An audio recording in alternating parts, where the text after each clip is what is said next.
Welcome to San Angelo Stadium.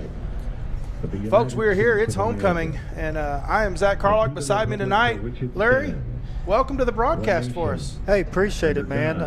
It's kind of nice to do something a little bit new and watch football at a different classification in the state of Texas. Hey, I get to do that next week with you in Wall. Yes. Because we'll be on a bye here. Right, and it's kind of cool to see different levels of football. I mean, anytime you get to call football in the state of Texas, it's a good evening. It's just a good night. And what a night for football tonight it is. It is great weather out there tonight. Oh, it's absolutely it's beautiful. Absolutely amazing. You got a slight breeze. I mean, the flag is whipping a little bit, so if you're at home, it's going right to left, but you notice the flag on the field is barely moving.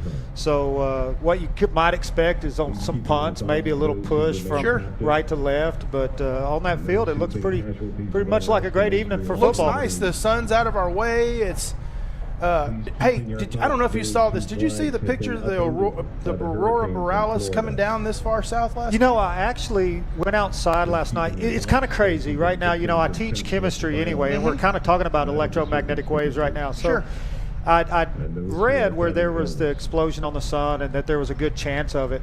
So I'd actually told the students that I had, it's like, look, you may actually see this tonight. And sure enough, you saw that red glow in the north. It very cool. Very cool. You don't normally get that in Texas, so it's kind of nice that it did. Not at all. And there were some pictures a little further up north. Had friends in Lubbock posting that really bright up there. It was actually really cool to see. But now let's talk some football. We got the Lakeview Chiefs come in at 1-5. Been in almost all their games. Only had one or two that really they kind of clawed their way back into and kind of struggled a little bit. But for the most part, been in their games all year. And coming to town tonight is the 0-6 Brownfield Cubs. By record alone, you have to agree it feels like it's a chance for Lakeview to get back on the winning track. Well, it's a chance for Lakeview to get back on the winning track for sure, but it's also a chance, tonight is homecoming like you said. Yeah. So there's also that pride factor. You're going into district, so all around, it gives them a chance to have a little pride on homecoming because nobody wants to lose their homecoming. Nobody wants to lose homecoming. And two, it just gets them pride. Yeah, no, I completely agree with you. And like you said, I think you said it best. No one wants to lose their homecoming game. As the teams are actually coming out, Brownfield stepping. I'm looking at the roster here for Brownfield, and I don't know, what's that, about 30 players they brought in, maybe? Yes, it's not a very large list, no. And Lakeview themselves have 41 people on the roster. We do know from things earlier this season, there are a few that have been moved up from the JV just because of a couple of injuries and things that have occurred. The biggest injury on the Chiefs side of the ball has been number 7, Austin Perez, the senior starting quarterback to begin the season. But Christopher Alviso has really stepped in and thrown the ball really well ever since that injury. Right, everything I've seen by Alviso, he's got a good arm. It's pretty accurate. The passes I've seen Alviso throw, a lot of them are sitting there going to senior Francisco Ramirez. Absolutely. Who is just an absolute playmaker because, and in fact, the Burnett game, he put some of those balls exactly where they needed to be, especially on slants. They've got to be low and inside because that corner is going to be attacking your upfield shoulder. So some really good passes by Alviso. I think he stepped in rather nicely, and it kind of helps when you got a Braylon White on one side and a Francisco Ramirez on the other. Little height on one side, little speed on the other. Nothing wrong with any of that at all. No, and then you're absolutely right. Of course, though, when you look at the other side of it, he is a sophomore, and so he's had a few growing pains over the season. As you would expect a brand new sophomore starting quarterback to have. Right. Now, as a former coach, how do you coach a kid like that he's a sophomore, he's stepping into a role that he probably did not expect to step into this year? How do you just keep encouraging him to just go out and give what you got? Well, first of all, you got to start off with some pretty simple stuff with him. Some tight, you don't want to try to test that arm out immediately. You want to give him some high percentage passes, some stops, some slants. Some things that are a little easier, things across to the middle of the field, and the reason why is because that's a shorter route for him. And as a defensive guy, I want to send people off the edge. So now you're bringing things to the middle of the field where there's a passing lane, where people aren't probably going to be coming at you. And I got to be honest, I call that little straight across the middle thing, I call that the Brady to Gronk series. I feel like that's all he did.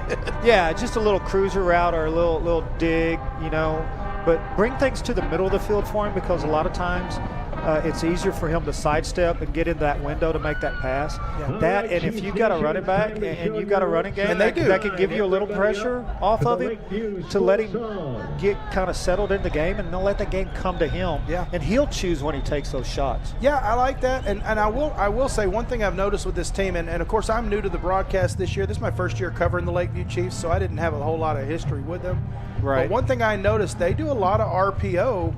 And, I mean, to the point we've even seen a couple times where Alviso is going to let Sammy Ramirez, that's the running back for the Chiefs, he's going to give the ball to Ramirez, and Ramirez thinks he's pulling it, and we end up with a lost fumble. Right. But yeah, I notice a lot of RPO they offer him, a lot of leeway with that. Right. And stuff like that is what you want to do, RPOs, and also a lot of misdirection runs. If you can do misdirection with RPOs, that takes a lot off of him. RPOs can kind of be tough, so you got to keep them kind of simple. Sure. Where there's just a one read off of that RPO and not like two or three, like a lot of them. But try to keep things as simple as you can, and there's a reason why he's on varsity. Yeah, he's got to have some athleticism. So keep it simple and let him use his athleticism. Yeah, he's tall. He's got a good arm. We've seen him throw the ball. We've seen him put the ball 40 yards, 50 yards down the field in one chunk. We've seen him hit the 5-yard runs that he hit the right receiver that ended up, running 90 yards down the field. Sure. We've seen him put the pass up there for Braylon White, and Braylon goes up and gets it. We've seen him do that a couple times against Lubbock High School. I mean, we've seen him make the plays. He's absolutely got the ability to be a playmaker on the field. Sure. And from an outside perspective, I think he's been a great leader on this team, along with the seniors Sammy and Francisco Ramirez. Sure. And that's what who are not related by any chance, by the way. We asked them; they're not related. But yeah, so between Francisco and Sammy, I really think there's a lot of leadership there, and I agree with what you said. They have given him a lot of those easy. I don't want to call them easy. This sounds bad. To say higher easy percentage passes, shots is a better way. I mean, everybody thinks an out is a great route. That's actually a really tough route for a quarterback to throw. I mean, that window is smaller. Yeah. So you give him something that's got a bigger window in it. And, I mean, with Francisco Ramirez and Braylon White, they're experienced receivers. Let them help you by giving him a bigger window and letting them go catch out of it. Now, here's what we know, too. I want to talk just a little bit. You're a defensive guy. Okay. So we know Brownfield runs a lot of double tight end power football. Right. A lot of runs, don't throw the ball very much. Right. We also know they haven't necessarily been very successful. They've got a 14-point game, an 18-point game, and a 9-point game. Right. Okay. What do you do with a team that has struggled against the run on defense to get them ready for this game? Well, to me, it starts in the back end, because it's all about adding an extra player. Football is all about numbers and angles. It really is. So it's all about getting an extra player to where they like to run the most. If they're running ISOs and leads, and you go to cover 3, because that gives you a vertical threat safety that can come down and run alleys, right? Mm-hmm. Or you get into man coverage, and if they're in double tight, now that gives, if that tight end blocks down, that's easy for those safeties to read and come fill outside alleys for a vertical force. Okay. So to me, you start with the coverage, and then you start mixing up pressures and stunts with your defensive line and linebackers. So interesting thing here, it looks like Brownfield won the toss, and one of the things I've noticed in at least in college and the NFL, the teams that win the toss defer to the second half. Brownfield said, we want the ball. Right. Brownfield's going to take the ball to start the game. Well, they're saying, hey, we want to set the tone immediately. We feel like we can set the tone immediately with a double tight. It's going to be interesting to see what they come out in, whether they come in double tight and try to run the IZ right at you, right, and how Lakeview responds immediately. So it should be real interesting to see what happens here. Looks like Lakeview will be defending on your screen the left side. So Brownfield will come out going right to left. Sorry. Okay. Almost forgot where my right and left was. Really, that's kind of impressive if you ask me, because most of the time, of course, we saw early on that there wasn't a whole lot of wind down on the field. Right. Like when I look at the flag at the top of the bowl, it's whipping decent. It's whipping pretty good. Normally, if you win, the other team will take the wind with them, and they won they won, said they wanted the ball, and then got the wind as well.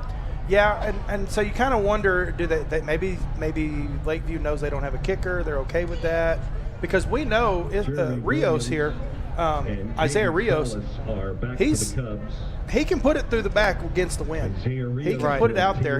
We know he was a soccer player, pretty good one from what we understand. That'll officially end the pregame show, folks, as we get ready for the first Schurz Landscape kickoff here to start this game. Again, Lakeview is going to be kicking off here, and I will tell you, interesting setup. They've been doing this last few games, putting all three of these guys going at the ball. And, onside kick opportunity. And they've got a great chance at this if they'll get on it.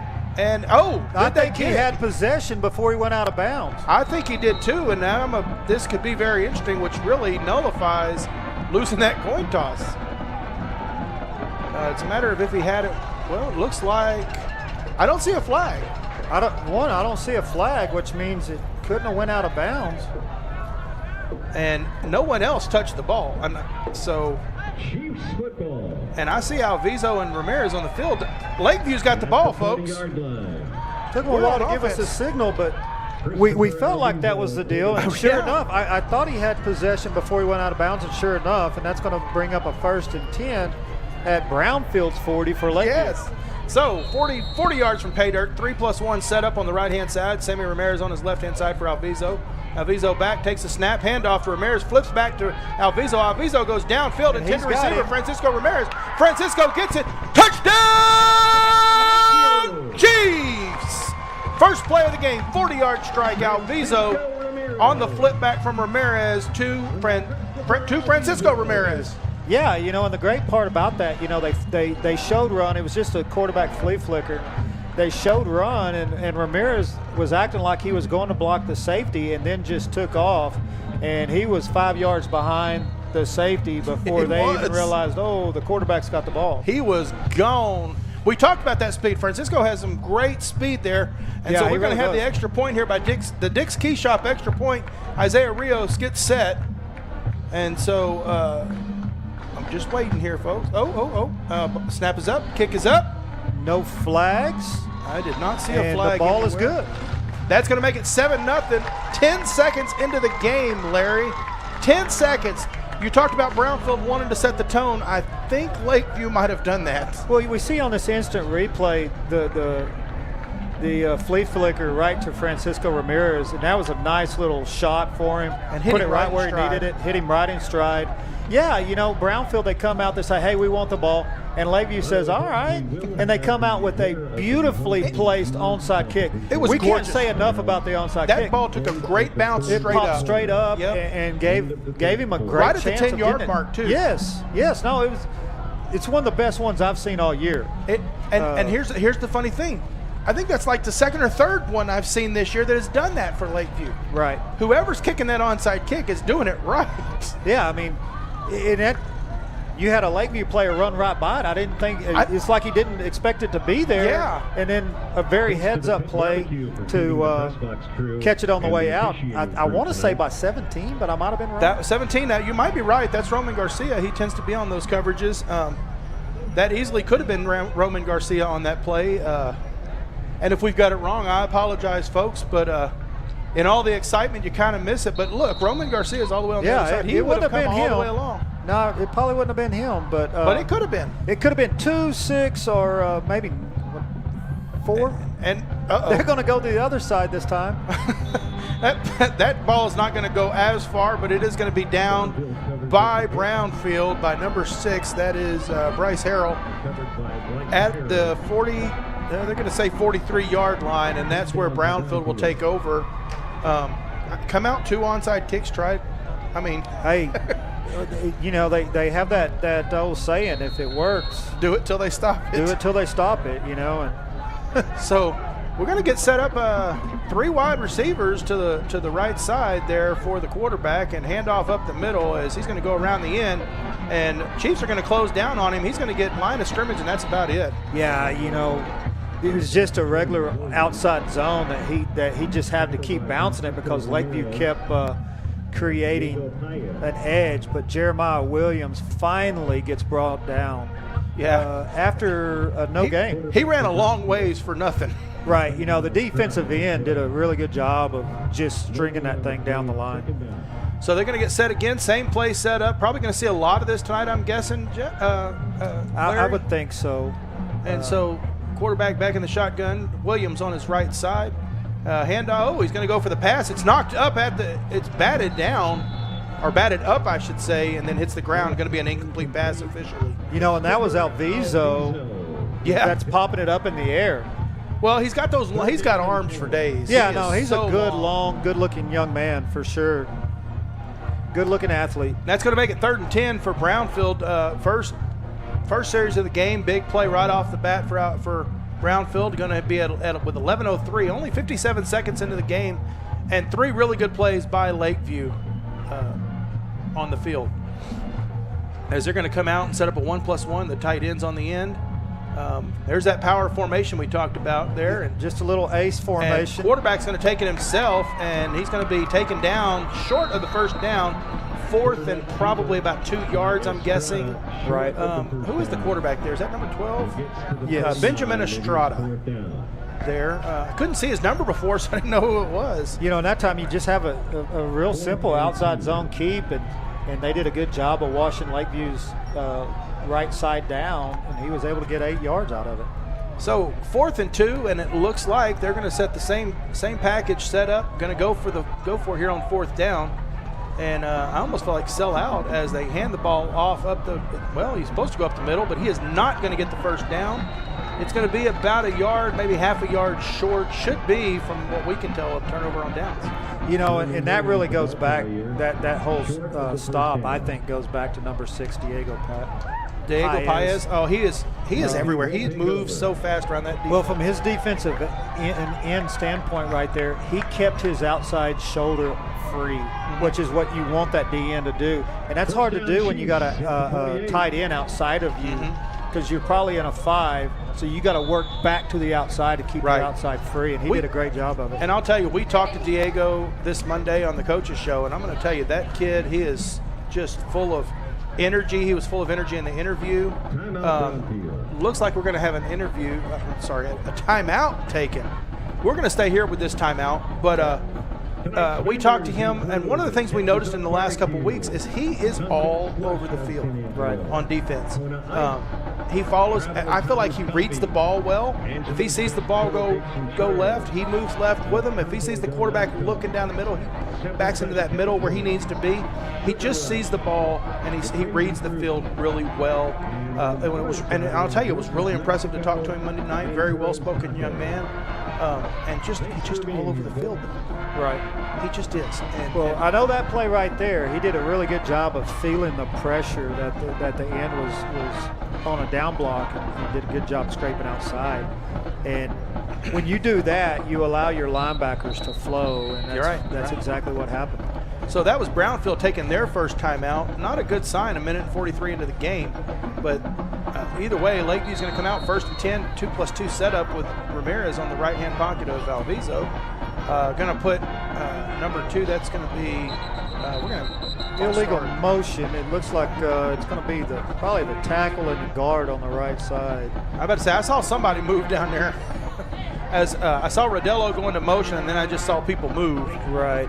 So I will tell you, Lakeview's had a little bit of an issue with that when they put the receiver, little slot receiver, into motion. Someone jumps. They got to be a little more disciplined with that. Stay put until you see the ball go. So Alviso is going to have Ramirez on his left-hand pocket, 1st and 15. As Alviso is going to go downfield for Ramirez again, and it's going to be It's going to be caught by Ramirez. A great job of climbing the fence. He did. Up over the top of number 8 for Brownfield, Jaden Salas. Salas was in good position. You'll see it right here. Yeah, he just goes up. I mean, he was covered. You'd like for him to be a little more in phase and looking back, but I mean, that's not horrible. He's in enough position that he can make a play on the ball when it hits his hands. Absolutely. 3+1, 3 to the left as Alviso steps back. Oh, he out. I want to say he was going to get tackled and sacked, but he got away from the initial one, and then he got 3 of them that hit him, and that's going to be a yeah, that's Leo sack. Perez right now on the ground for Brownfield. He was one of the first ones to make contact with Alviso. So I'll tell you what. Hopefully that young man's all right. Yeah, we'll let them. Well, he's up now, so they're gonna. I guess they'll get him to the sideline. I was gonna step away, but I guess not. Yeah, because there has not been a timeout. So no, it looked like probably just a cramp. We saw him one of his teammates trying to stretch him out a little bit. Probably got a little cramp there, but that's going to make it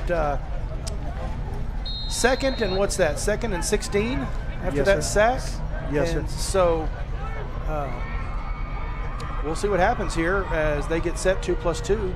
And Ramirez backs out, goes to Braylon White, and Braylon's going to get up and get about 5 of those yards back. Going to make it about 3rd and 11. And you got to think you're in 4-down territory here. Oh, no doubt. Anytime you get to this end of the field, you're pretty deep in Brownfield area right now. You've got it's got to be 4 down. Your passing game's working great. 3 passes and you've gotten 3. Right, and right there, that was a great setup. He was patient, waiting on his guard and tackle to get into that tunnel. Mm-hmm. And then the outside backer for Brownfield did a really good job of filling in that tunnel and making the tackle. And Alviso's going to step back into the pocket. He's going to pull out to the right side. He's going to take it himself. He's across 25, 20, 15, and that should be a 1st down by my calculation, Larry. Yeah, and he was finally pushed out, I do believe, by number 3 for Brownfield, Molina. Yeah. Well, here we are on the Alpha Paving Instant Replay. We can check this out for sure. As he does, he just kind of got pushed out by the defensive end there and took it himself and just did a little juke move. It was Molina. It was Molina, yeah.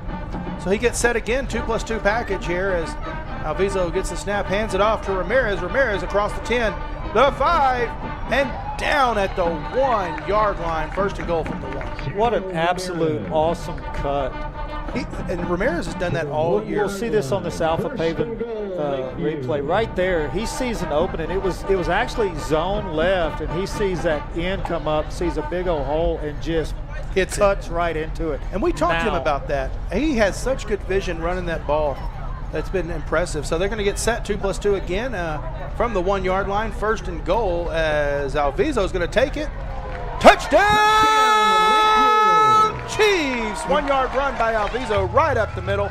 13-0 pending the extra point with 8:06 to go in the 1st quarter. Right, and I saw Ramirez kind of a little upset on the opposite side.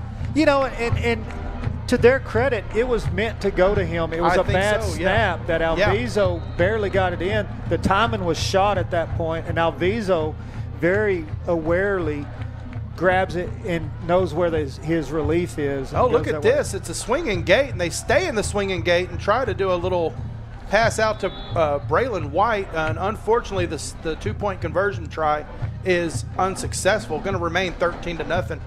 I don't ever see teams snap out of that swinging gate like that. No, a lot of times it's there to make you aware and give you something to work on during the week. Now, I'm going to ask this question as a former coach. Okay. Now, I grew up in Louisiana. We did not do the swinging gate. Down here, there's a lot of schools that will put it in because there's so many options off of it. And if you do it right, the center himself is even eligible. So that's why a lot of people do it. And you've got to work on it. Like I said, a lot of people do it just to make you work on it during the week. And then the options. off of it, because there's 7, 8 options off of the swinging gate. Well, I'm going to tell you, you answered the question I had. Why do we do this? Like, to me, it just felt like that. I think that may have only been the second time I've ever seen a team snap out of it like that. Right. So often, 99% of the time, it's just you're just wasting your offensive line's energy. You know, and I'm kind of surprised that Lakeview threw it out there. That's why I was still talking about the other play. Because, you know, a lot of times the first time you're in there, you're really seeing, do they have somebody on each side of the snapper, for the simple fact that if they don't, now it's just a snap and hit that hole, because you only got to go, 3 yards? 3 yards, yeah. I mean, with the snap, maybe 7. Well, you can do 7 yards pretty quick. Right. That, and if they don't adjust all their defense over, and if they don't have anybody accountable to the snapper. So it is another onside kick. Officially, it'll be an onside kick. Caught at the 45, but he did not go down, and so he kind of got clobbered. Yeah, by the Chiefs. That was Leo Perez. He was ready for it this time. Well, that ball didn't hit the ground and bounce up. It went straight up. They kicked that one straight in the air about 15 yards down the field. That's where Brownfield will take over 1st and 10 at their own 45-yard line. Oh, man. So much action already, and we're not even 4 minutes into the game. Both these teams are pulling out a lot of different things. So back to the 8, well, kind of an ace set. They've got an H-back now. Big package there, and they're going to get set and hand the ball to number 1 up the middle, Williams. He's going to get, well, it looks like he's going to get, 1 or 2 yards there? Yeah, 1 or 2 yards. But you remember me talking about it was all about numbers. Yeah. By bringing that H-back in over there, and all he was the number 1 to the left that they brought in, it was just a lead. Yeah. So they brought one more guy in to go up on linebacker. Well, and if you see, I feel like if you see the Chiefs stack the box with 7 up there, you've got a blocker one-on-one for everybody. See, like right here, they shift a guy over that brings a lot of people over there, so they could. But here's that rare waiting pass. To see.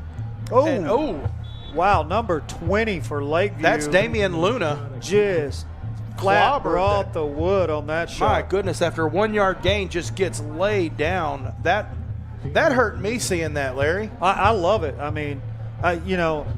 Well, as an old football coach, all he's doing is saying hello, but he said hello with an exclamation little aggressive manner. Yes. No, I'll tell you, we talked to Damien on Monday night as well. He's actually one of my students there. Okay. And so I'm going to have to congratulate him on that hit. Yeah, that was a beautiful hit. As we get set here, and another handoff up the middle to Williams as he's going to get bounced out to the end. And he's going to be taken down after probably a loss of 1 or 2 yards.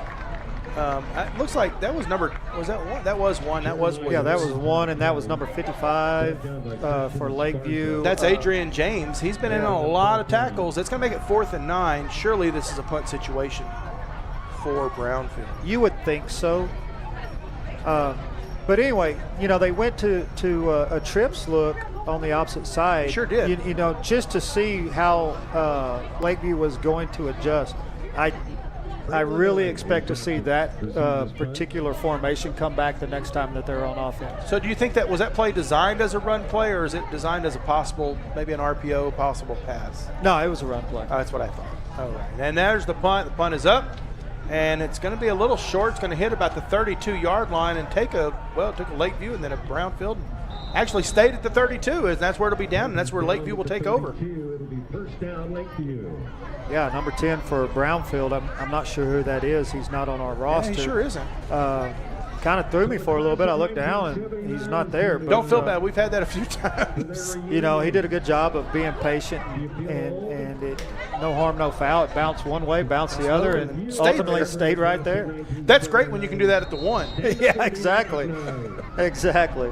All right, Lakeview gets lined up, 3 to the left, 1 to the right here in the 3-1 set, and handoff to Ramirez as he's going to try to bounce up the middle, and the ball's on the ground as Alvizo's just going to fall on it. Going to be a loss of 1 when it's all said and done. That ball took a weird bounce when it came out of Ramirez's hands. Yeah, it was a pretty good shot to squeeze it out. We'll see it on this Alpha Paving replay. You know, once again, he's got the same cutback lane that he had. Oh, he didn't even take a shot. He just kind of felt like he tried to adjust and it just slipped. Yeah, it's like just squeezed out, man. So 3-1 here. They're going to go down. And Alvizo's, well, he's going to take it himself. He's going to get across the 35. and finally be brought down at about the 39-yard line. Going to make it 3rd and 3, pretty manageable 3 yards. I guess 3rd and 4, manageable 4 yards here for the Chiefs. You know, that was scary there for a little bit because Alviso had that ball away from his body when he started getting tackled, and he pulled it in really quick. But that shows you what type of grip strength a young man has, because he was actually getting hit with the ball away from his body. He sure was. As they get set with the 2+2 here, Alviso steps back, going to go down to number 17. Number 17, that is Roman Garcia, as he gets the first down at the 46-yard line of Brownfield. Yeah, you know, now you see. There's that across the middle you talked about. Right. Those high percentage passes. Yeah, I mean, the windows are just higher percentage right there. But now you see Lakeview, they're just chunk playing now. I love 5 yards here, 12 yards there. Coombs in for Ramirez in Ramirez's spot here, maybe getting a little playing time here as Alviso gives the ball to Ramirez as Ramirez crosses the 45 and going to go down about the 40-yard line after a 6-yard run. They're going to be 2nd and 4. You know, he's going to see the film tomorrow. In the minute he got through that line, he's going to see it tomorrow. He's going, dang, I wish I would have cut back left. Had a little bit of a hole there, did he? Yeah, you know, and I know what he was doing. He was waiting for that block to happen. But man, he's going to get on film and go, dang. As they get set here, 2nd and 4, ball goes downfield to, I don't know who that is that caught that. I want to say it was Calvin Whitfield, number 4. That was White. Or was White? Sure was. Braylon White, number 11. My apologies. You know, and he just ran a really good route. I mean, he took it to 12, up to 14, and then back, almost like a big old hook right there in the middle of the field, and just settled right in front of that safety. I'm so used to seeing them throw it high to White whenever they throw it, because he just goes up and gets it and climbs that ladder to get the ball. As they get set again, 2+2, and Whitfield in motion, and the play is going to go the jet sweep across to Whitfield as he gets across the 30, the 25, and down at about the 22-yard line. And that's going to be an 5-yard jet sweep to get the first down. No, 11 yards, sorry, for another first down. You know, we'll see it on this instant replay. The slot does a really good job, number 15, I do believe, right here, of getting enough contact to give him time to get around. And you know, and he's so fast. Right, you know, and C.J. Coombs out there, that's a slow development play. It takes a long time to keep stalk blocking somebody. So they're going to get set and hit Braylon White in the backfield. He's going to get across the 15, the 10, 5, and he stays on his feet as he gets knocked out of bounds about the 3-yard line. And we're going to have a late hit out of bounds. I'm sure that's what this is, as there's a Olivas Restoration and Solar flag penalty. What a great job of getting hit, getting slung around, keeping your feet, and getting a little more yards by White. Waiting for the call here from the official. Pretty sure it's going to be a late hit out of bounds, I'm guessing. I mean, unless White just got up and took a swing or something. Personal foul. Late hit out of bounds. And it is a personal foul. Yep. Yeah. Late hit out of bounds. Looks like he went out about the 3-yard line because that ball's on the 1.5-yard line. Right, half the distance to the goal. So, a little anger there, you think, on the part of Brownfield there? I think it's just a bang-bang play. You know, I think you got a young man that's trying to be aggressive. and going to go out to, that's going to go a little swing out to Ramirez, who gets that's leveled pretty good. Yeah, that safety filled the alley really well. He hit Ramirez as soon as he got the ball. Yes. A loss of about 4 yards, going to be 2nd and goal from the 5. And that's Aciel Morin. He hit, that was from Brownfield. Look, he filled that alley like a safety should fill the alley. Absolutely. As we get set here, 3 to the right for Alviso, and Alviso is going to go up and 2. Braylon White, touchdown, Chiefs! Little 5-yard pass out to Braylon White from Alviso, going to make it 19-0 with 2:09 to go here in the first quarter, pending the extra point. You know, what a great route by White. You see him, he's going to attack the inside of the corner, and then you're just going to see him turn outside, attack the inside, then move out. And got it separation there, and wasn't even a hard pass. No, I mean, the whole goal of a receiver is try to get the hips turned of the corner, and he got that by attacking his inside shoulder and then immediately went outside. So as they do it. Did they do another? I must have missed that. Well, they were just trying to sprint out to try to make up that point that they lost earlier, but it looked like number 52 for that's Ruiz for Brownfield was all back there with Avizo and sacked him. So, folks, hey, fans, check out why First Community is the #1 local auto lender with great rates on new, used, or refinanced autos and a variety of payment options. They can help make your payment fit your budget. So be smart, bank smart. Apply online at 1cfcu.org or give them a call at 325-653-1465. Rates and terms apply based on approved credit. So, 209. 209, 19-0. Easily the best first quarter we've had all year. One of the problems Lakeview's had in some games, even the games that they were leading in, struggled to come out and just punch a team in the mouth in the first quarter. Right. Well, Great second quarters. Well, they're coming out swinging tonight. It's homecoming. They're juiced and and the defense is playing great. Right. I mean, well, haven't even allowed a first down yet. We got to think on both sides of the ball. They're hitting on all cylinders. They've got a onside kick. Defense, they have not got a first down yet. And offense, they have driven down the field twice. Yeah. You know, really the 3 times. landscaping kickoff is just going to be booted right into the end zone. Right through the back. And there it is. And that's what I was talking about in the pregame. You don't know what you're going to get with Rios because he can do that. He can put it wherever he wants it. Right. But one of the things I want to point out here is that simply Brownfield has not had on 2 offensive possessions a first down yet. But Lakeview this season has traditionally struggled with the run. But they have not had a problem tonight. No, they've been really solid. And it all starts with what Brownfield's wanting to do with is a lot of zones, IZ and OZ, inside zone, outside zone. When I say that, it all depends on the end, turning them back into the linebackers, and the ends have played absolutely marvelous tonight. And the first pass attempt there, going to his right, looking for intended receiver, number 3, Aiden Molina, way overthrown, incomplete pass, 2nd and 10. Second down.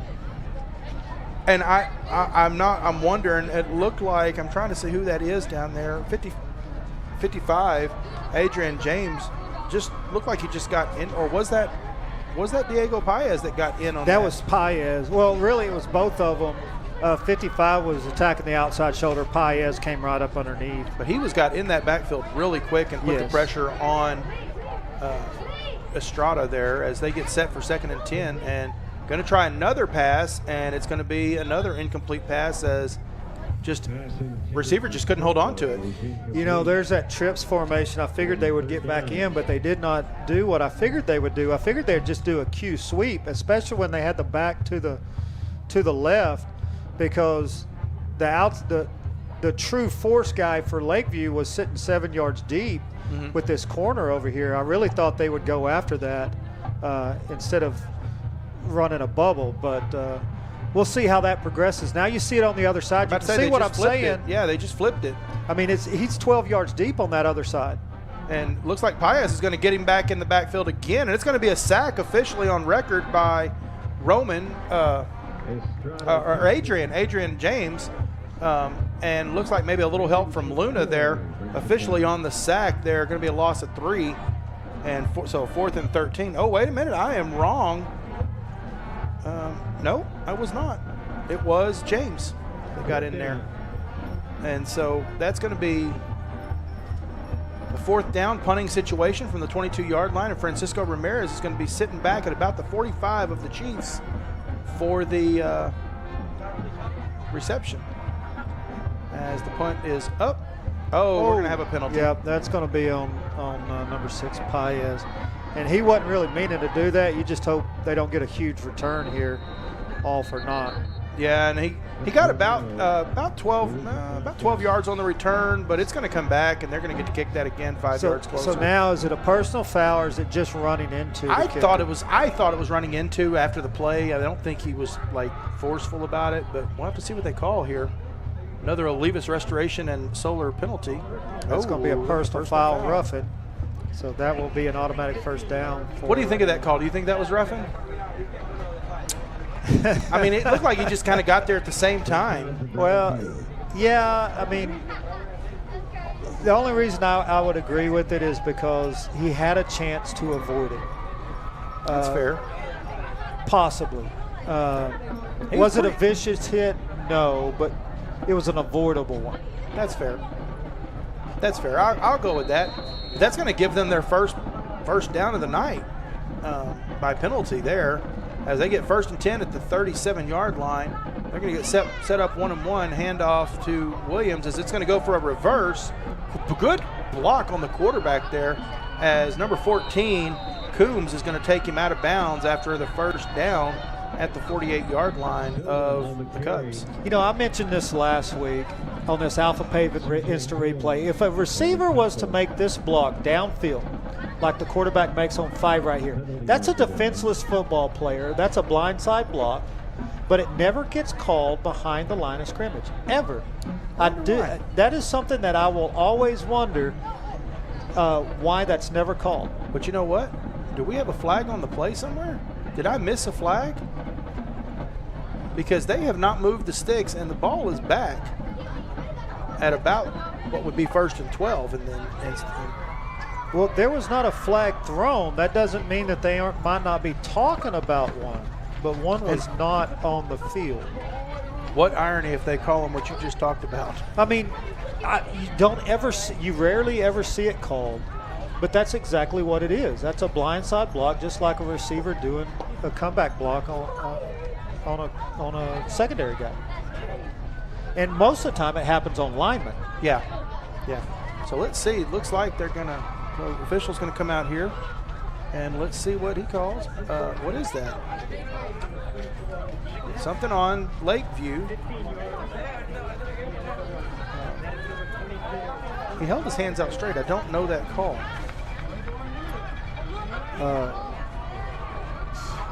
You got me on that one. But it's going to be looks like a 15-yarder. So yeah. Brownfield, that's their second first down. I mean, it wasn't a late hit out of bounds, I didn't think. But they're applying it to the end of the play. So I wonder if maybe there was some unnecessary roughness somewhere, but he didn't give a penalty for unsportsmanlike. Yeah, they're going to tack 15 yards onto the end of that play. And it's going to be 1st and 10 from the 37-yard line of the Chiefs. Little confusion here. Not sure really what just happened there, but we'll go with it as they get set in that trips on the right or on the left side of the quarterback there as Estrada gets set with Williams in the backfield with him for the Cubs. And he's going to take the ball himself, Estrada. He's going to run up the middle, the little He route. Bounces outside. He's got a little room. And this is – okay, so that's about a 17-yard run for the Cubs, and this is what I was talking about. They've had some trouble with these running plays like this as the Cubs are going to enter the Angelo MRI red zone for the first time tonight. You know, the only thing I can think of on that call would possibly be, since the play was away and then all of a sudden it came back this way, was maybe a sideline warning against Lakeview. That's the only thing that I can think of, because there was no laundry on the field. No, not at all. And the Cubs are going to run it around the right side and get a first down. They're going to be inside the 10-yard line, about probably the 8, and it'll be 1st and goal from the 8 as the Cubs are actually making a move down the field here. Yeah, this Angelo MRI red zone, that Williams on that run. A good run by Williams, bounce out there. And it looks like we're going to bring maybe an extra blocker in there on that line. As we're going to see number 62, RJ Ruiz, come in. We've seen him come in a few times in these goal line situations for the Chiefs. And Alviso's going to come out, and that's going to end the first quarter. So, folks, stay with us. You're watching San Angelo Lakeview Chiefs football on Concho Sports Network, presented by First Community Federal Credit Union. Check out why First Community Federal Credit Union is the #1 local auto lender in the Concho Valley. With great low rates on new, used, and refinance autos, we can save you money. First Community has great payment options and low prices for GAP, extended warranty, and credit life insurance, so we can make your payment fit your budget. So be smart, bank smart, and contact First Community for your auto financing needs. Pain is never planned, and recovery time is never convenient. But the last thing you want to do is wait for answers. At Angelo MRI, you are more than a number. We can get you results within 24 hours at a price you can afford. So when you need to get back into the game fast, tell your doctor you want to go to Angelo MRI. We hope you don't need us this season. But in case you do, remember, it's your health, your choice, your MRI. Welcome back to San Angelo Lakeview Chiefs football on Concho Sports Network, presented by First Community Federal Credit Union. Yeah, that's the only, you talk about that penalty, and that's a big penalty after a 12-yard run, another 15 yards. I mean, that's a 27-yard play essentially. Absolutely it is. And so we were talking about this off camera. The play kind of went into the bench of the Chiefs, and that's the only thing that makes sense. Has got to be the sideline warning. Right. Maybe the bench stepped across the white line. I'm not sure. But the Cubs are going to get set here to start the second quarter, and the quarterback, Estrada, is going to get run out of bounds at a loss of 2 yards, 2 or 3 yards there. Run out of bounds, going to be second and goal. Depends on where they spot it. They're going to spot it at the 10. Second and goal from the 10. There's you an RPO that the Chiefs secondary just flat stopped. Yeah. And they're going to say he lost 1 yard. Second and goal from the 9. It was a smart play by the quarterback to say, hey, we're just going to fight. Well, and I'll tell you, the Chiefs secondary has had real good luck at intercepting the ball a few times this year.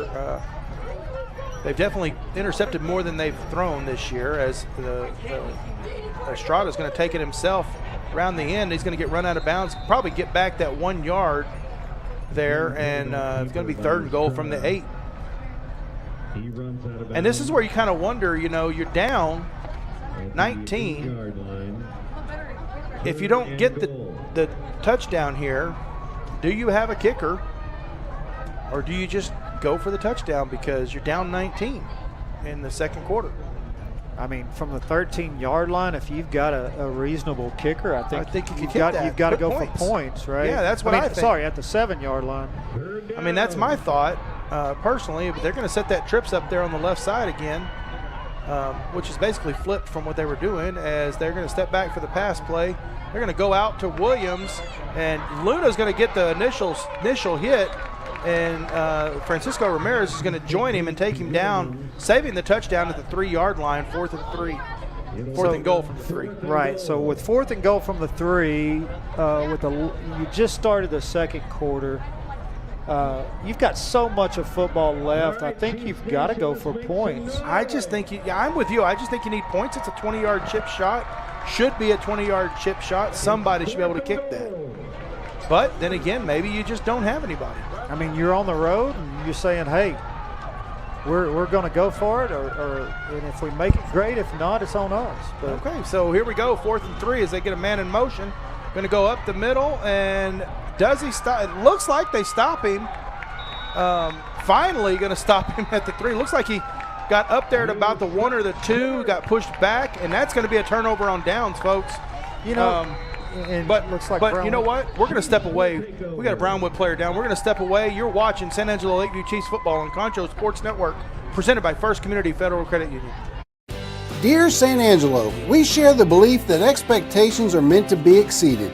You think a pat on the back and trust should be earned. You admire those who always do their best and bring out the best in others. You believe we should always help our neighbor. You have a history of embracing excellence and professionalism. You feel the way we treat each other reflects our community's character. We are proud to say, San Angelo, you are our hometown. Would you like a time-lapse of your construction project? Damon Bell Photography and Drone Services. Need to check your roof for hail damage but don't want to climb up that rickety ladder? Perhaps you're selling property.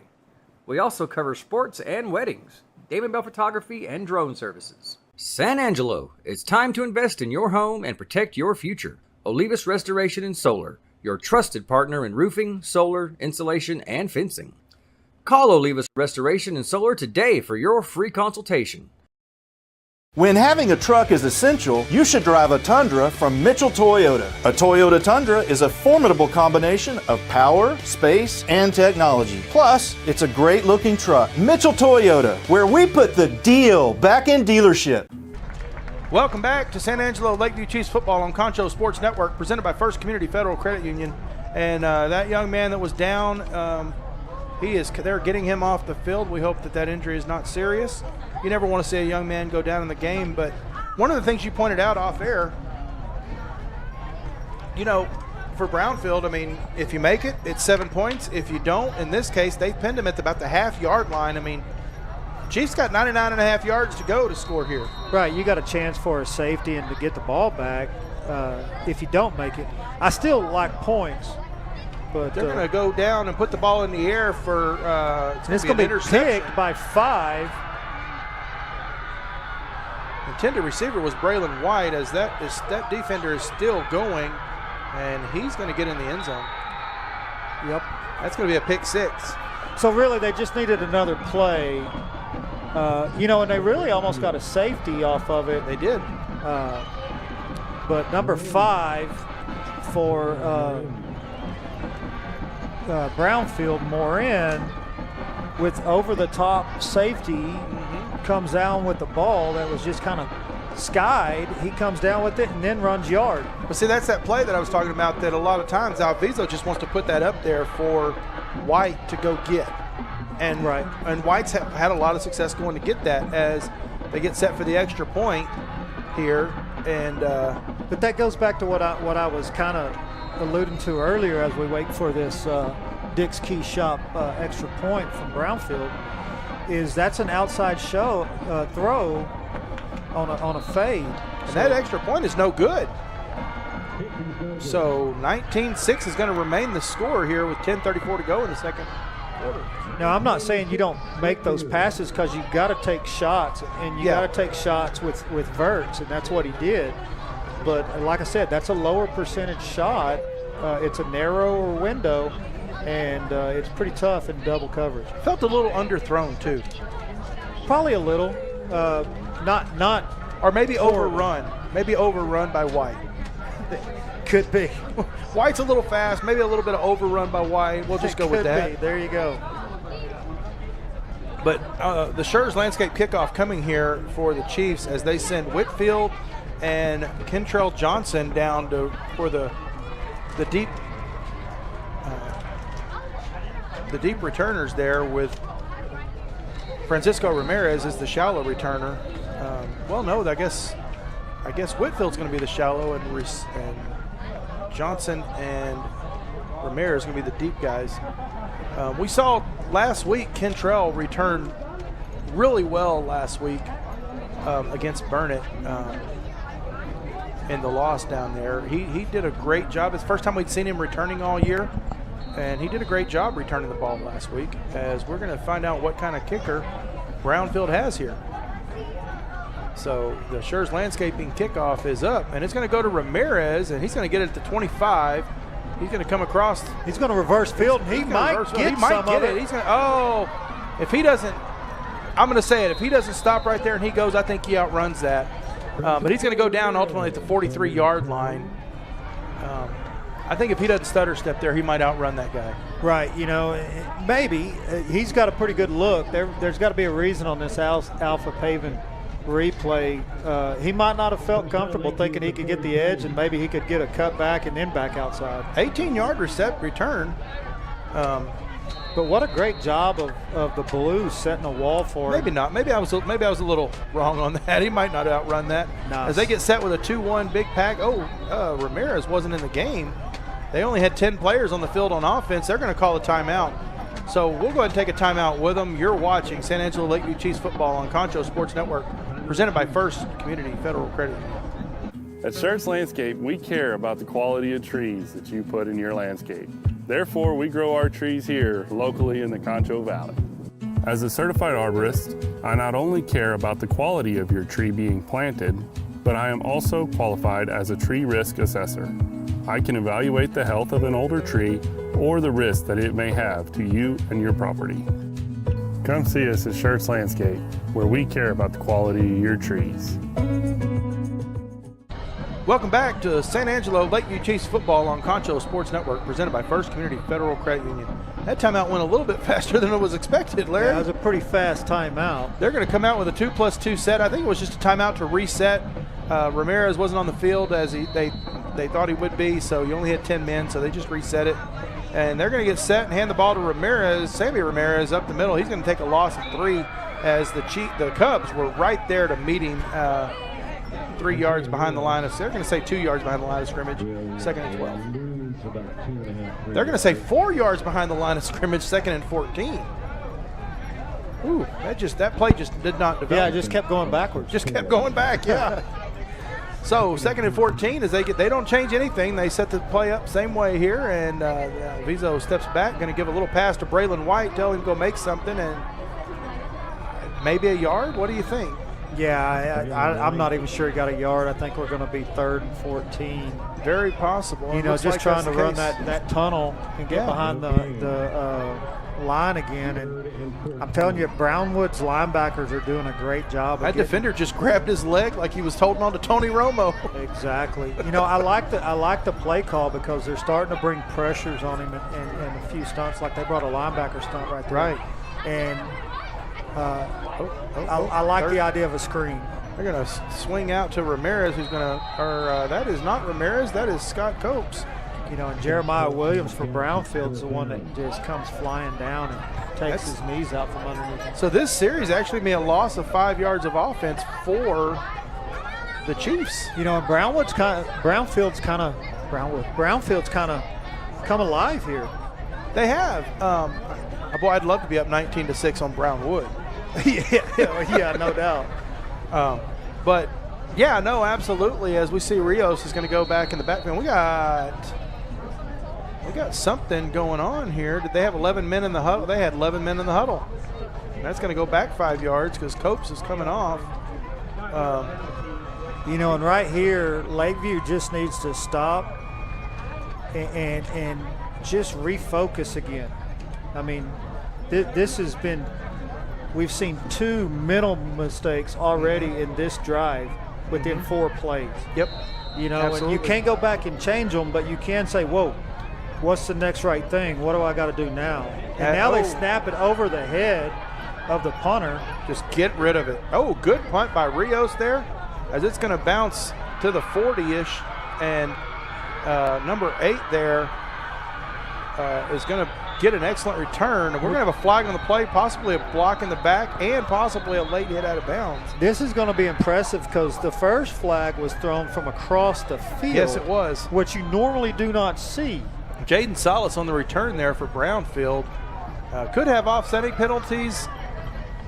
We could have a lot of stuff here. We've got a lot to clean up on this Olivas Restoration and Solar flag here. And so I have a feeling we're about to have offsetting because I thought I saw a block in the back. Yes. And we could have a late hit out of bounds. But, that flag came pretty quick from that sideline for a late hit out of bounds, too. Right. That's kind of what I'm thinking. The one over here was a block in the back. That's what I thought. And we do see Brownfield backing up. The players are backing up like they know something's off. So let's see what the call is here. Either way, that was a great job by Rodella to get the punt off. So here comes the play. Block in the back. Block in the back, yep. Hey, I got one right. Personal foul. Yep, late hit out of bounds. So that's not going to change anything for. No. But they're going to. Oh, but you know what? It will, because they'll mark it back, the block in the back 10 yards, then they'll move it 15 yards forward because that was after the play. I hate that they do that. Just move it 5 yards. Right. You know, hey, they've got their own technician stuff that they got to do too. I know. I used to. I'm do with this. you. Let's just cut all this I just stuff. cut it all out. Let's get us out of here 22 seconds sooner. There you go. No, I used to be an official. I was a wing official. I know you wouldn't know that looking at me, but Brownfield's going to get set up here in their big package up front, and they're a little bit of a low snap as they're going to get the ball to Williams. And okay, this is now we talked about this Monday night on the coach show. As he's going to rumble for 3 yards, going to make it 2nd and 7. Wrap up and tackle. Number 8 for the Chiefs, Isaac Monreal. He had a good hit on the running back in the backfield, going to be a TFL, and doesn't wrap him up and take him down. Right. You know, and part of that is people aren't going to like when I say this because the whole push now is head behind tackling. If he crosses the bow and wraps up and keeps driving his feet, he's planted 3 yards for a loss. 2nd and 7 here for Brownfield as a little bit of another bad snap. And, quarterback's going to get hit and throw it away. Question was he outside the tackle box? I think he was. He was not, they say. They're going to get him for intentional grounding, which I think is probably a legitimate call. He was on that edge of the tackle box. But. Well, 20, Damian Luna got back there real quick with the wrap-up, and as soon as he hit, he threw the ball away. And that's why I asked, was he outside the tackle box? I thought he might have been. He was right on the edge for sure. And they're going to call intentional grounding, lost it down. Going to be 3rd down and a long ways to go. What's that going to be here? 3rd down and 18 after an 8-yard. That's going to be 8 plus the 3. That's going to be a 11-yard loss. Yes, sir. So, or a 12-yard loss. 12-yard loss. Yeah. So, 3rd and 18 here for, you don't have a running play that you designed for 3rd and 18. No, I mean, what you're gambling on is are they going to bring pressure, or are they just going to sit back and sit in some type of prevent zone? If they're going to bring pressure, then I'm throwing a screen. Oh, it's going to be 3rd and 20. I'm sorry, I was off. So they're going to get set here, and going to get back into the backfield again. He's going to get hit a couple times. Luna chased him down, not going to get him. And he's going to take a slide at about the 44-yard line, they say. Going to get back about 3 or 4, probably 4 of those yards, make it 4th and 16.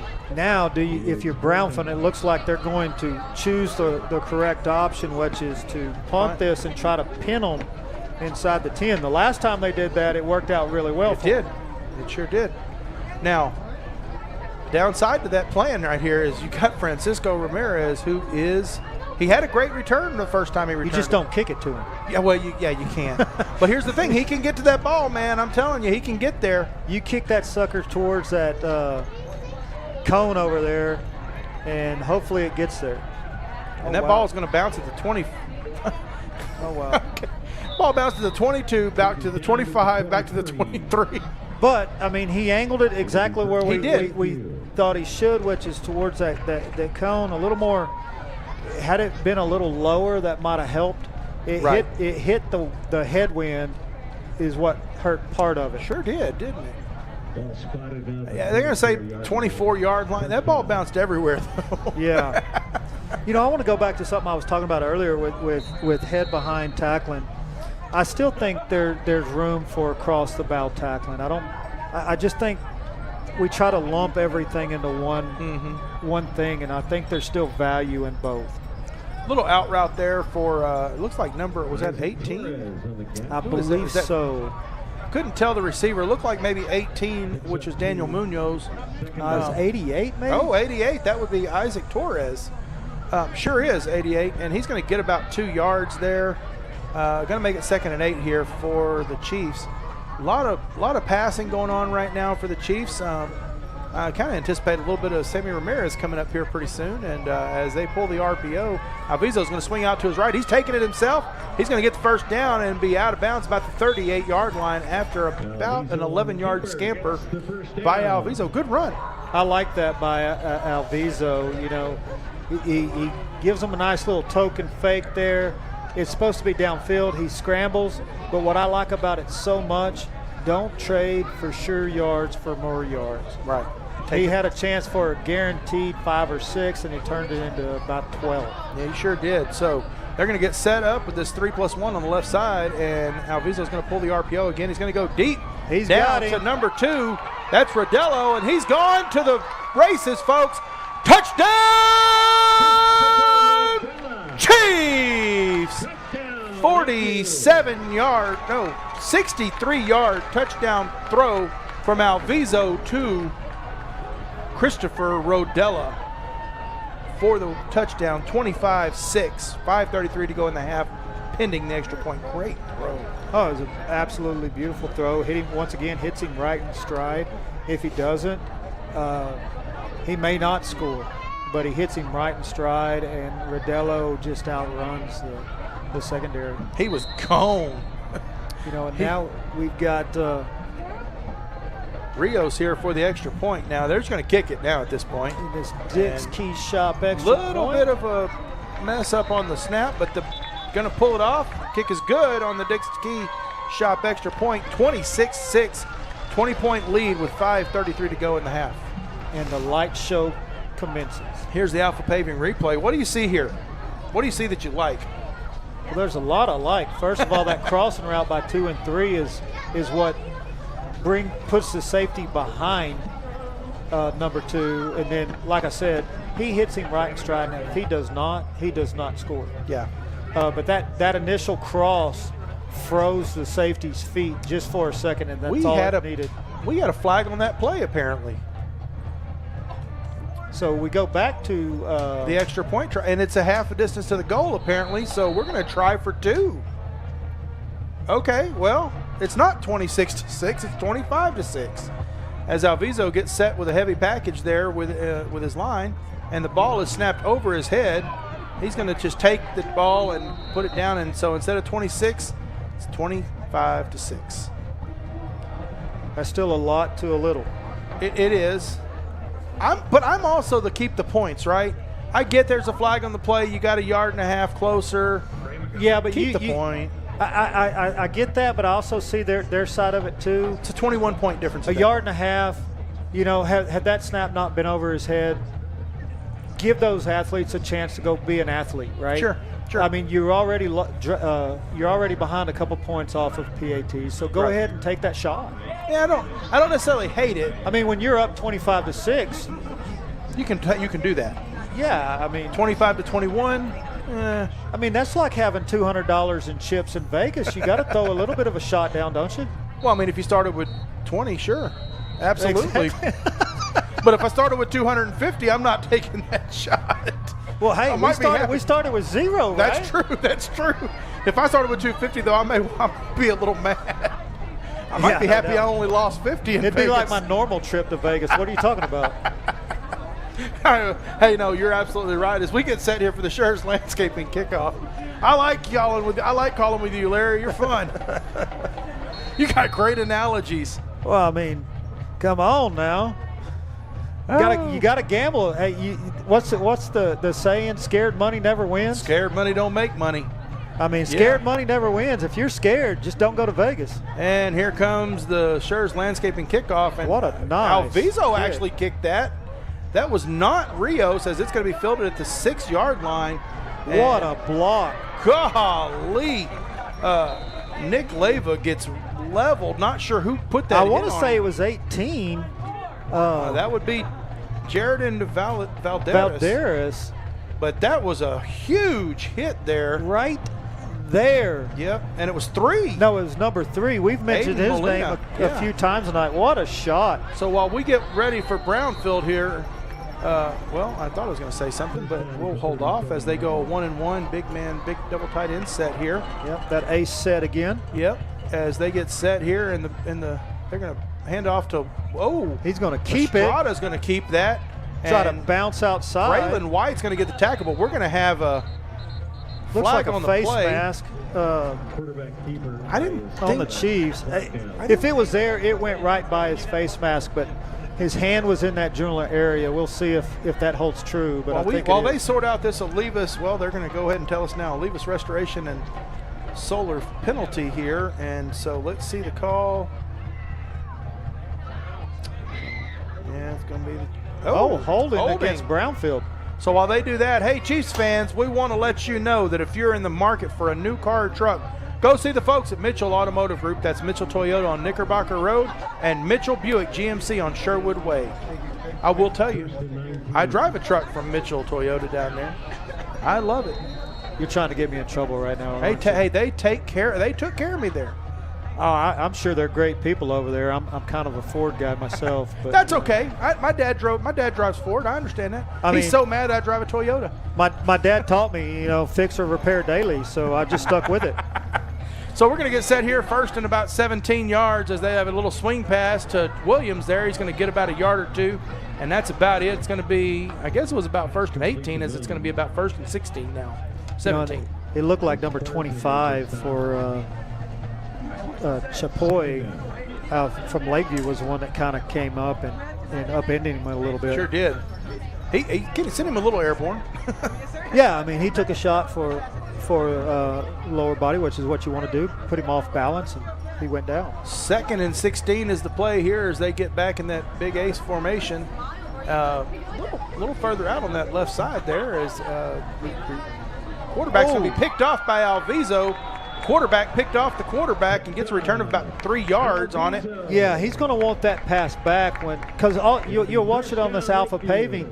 He takes the snap and just looks that way, and I don't think he sees Alviso until that arm's coming forward. You can see it right there at the end. He's like, oh, man, I wish I could have that ball back. He wants to just fumble it at that point. Yes, he's like, I wish I could have that one back right now. You know he's going forward going, oh, this is bad. Yes. He knew it going forward. I'm surprised he didn't hold on to it a little longer and just throw it in the dirt. 2+2 set. Alviso goes downfield and hits Isaiah Rios. Touchdown, Chiefs! 28-yard connection from Alviso to Isaiah Rios. And I don't know if it's just me or what you think, but I think Alviso is spreading the ball and spreading the love very well here. There's been, 6, 7 Chiefs tonight that have caught passes, and that's kind of what you want. Big passes. And like I always say in a spread offense, the more people that touch the ball, the better that spread offense is because they run the routes harder. They set up other people that way, and we're going to see it here in a minute after this Dick's Key Shop extra point. They're going to go after it again. He's just going to throw it up. And that's uncatchable. I would have loved to have pass interference, but I think that was an uncatchable pass. But, yeah, after that Dick's Key Shop, we'll go to this alpha paving replay on the Dick's Key Shop. He's throwing it to Ramirez, and it's just kind of over Ramirez's head. Once again, somebody was in his field of vision and his line of sight in that throwing lane, and he had to go over the top of them. And in doing so, threw that thing a little errant while we wait for the Chiefs to set up again. But going back to this play right here, what you're going to see that's so awesome, that's just a curl follow, just a wheel route, but it's thrown a little bit behind, almost like a back shoulder fade. Well, and Rios does a great job. All it was a curl wheel. Well, even bigger than that, he's at like the 8-yard line. If he puts his back heel on the ground, he's out of bounds. Right. He kept on his toe, pushed off, went into the end zone from there. I'm going to go with the fact that he was meaning to put that thing back behind him for a back shoulder fade or back shoulder wheel. Sure. We're going to leave it at that. What a great throw. Golly, that was a great throw. Man. Great job by Rios. He just made his quarterback look really good. He really did. He really did. Because that was a very athletic move by Rios. I guarantee you, Alviso's going down there and going, hey, thanks, I needed that 28 yards. I think you're right on that one, yes. I needed that extra touchdown there. 31-6, 4:21 to go here in the first half, and a 25-point lead. Very commanding lead here for the Chiefs, and what a way to come out in this first half as you're getting ready to go into district play in 2 weeks after your bye week on homecoming. Right, on homecoming. But going back to that pass, that very well could have been Alviso, knowing that he had somebody in phase. So let's kind of just leave it a little short. Now I'm gonna point something out after this Schurz landscaping kickoff here, as that ball's going to hit the 10 and it's going to go out of bounds, and that'll be, of course, another Olivas restoration and solar penalty. On that particular series there, from the moment that kickoff, Alviso did the kickoff, second play got the interception, and then the first play threw a touchdown. I'm impressed by the young man. This is the first time I've got to see him live. I'm very impressed. He's a heck of an athlete. And he's a sophomore. He carries himself well out there. I mean, I've seen him already in 7 plays that I know of. Yeah. That just hit my mind immediately. Brownfield gets set in this ace package again, and they're going to hand off to Williams up the middle. And immediately is going to be hit by number 59. That is Raylan Roman. Immediately hit, gets a little bit of an assist. I couldn't tell who the assist was on. Maybe Damian Luna. I think that was pretty much all 59. But I think it was, I'll tell you this, it was at least 80% fit number 59 there. Yeah. It would have been 51. Oh, yeah, that was all. 51 kind of got a little hit in afterwards. Yeah, but that was Roman had it. Roman had it. He got penetration quick and just wrapped it up immediately. Connor Williams just wanted in on the gig a little bit, that's all. Let me get a piece of this. Exactly.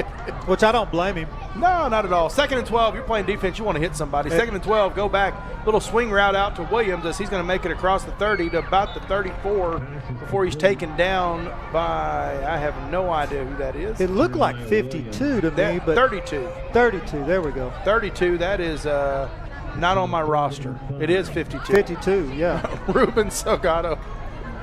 You were right, linebacker flowing, I thought's who it was.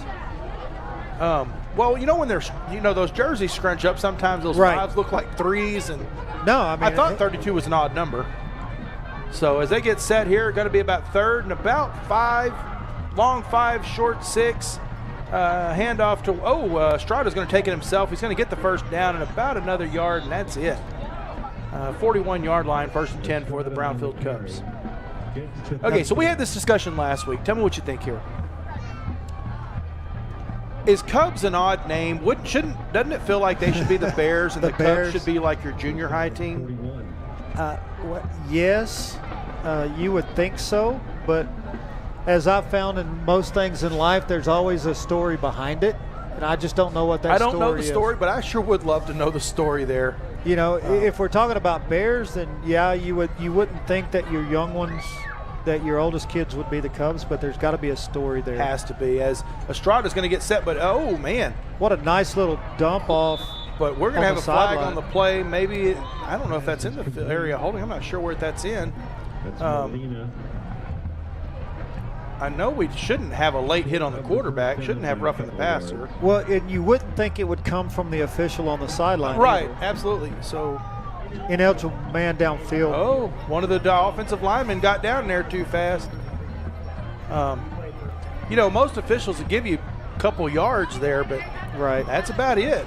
Because that's going to make it a first and break, a little bit of a break there for the Chiefs, really, as it'll be 1st and 15 instead of like 2nd or 2. I've been in Brownfield once in my life.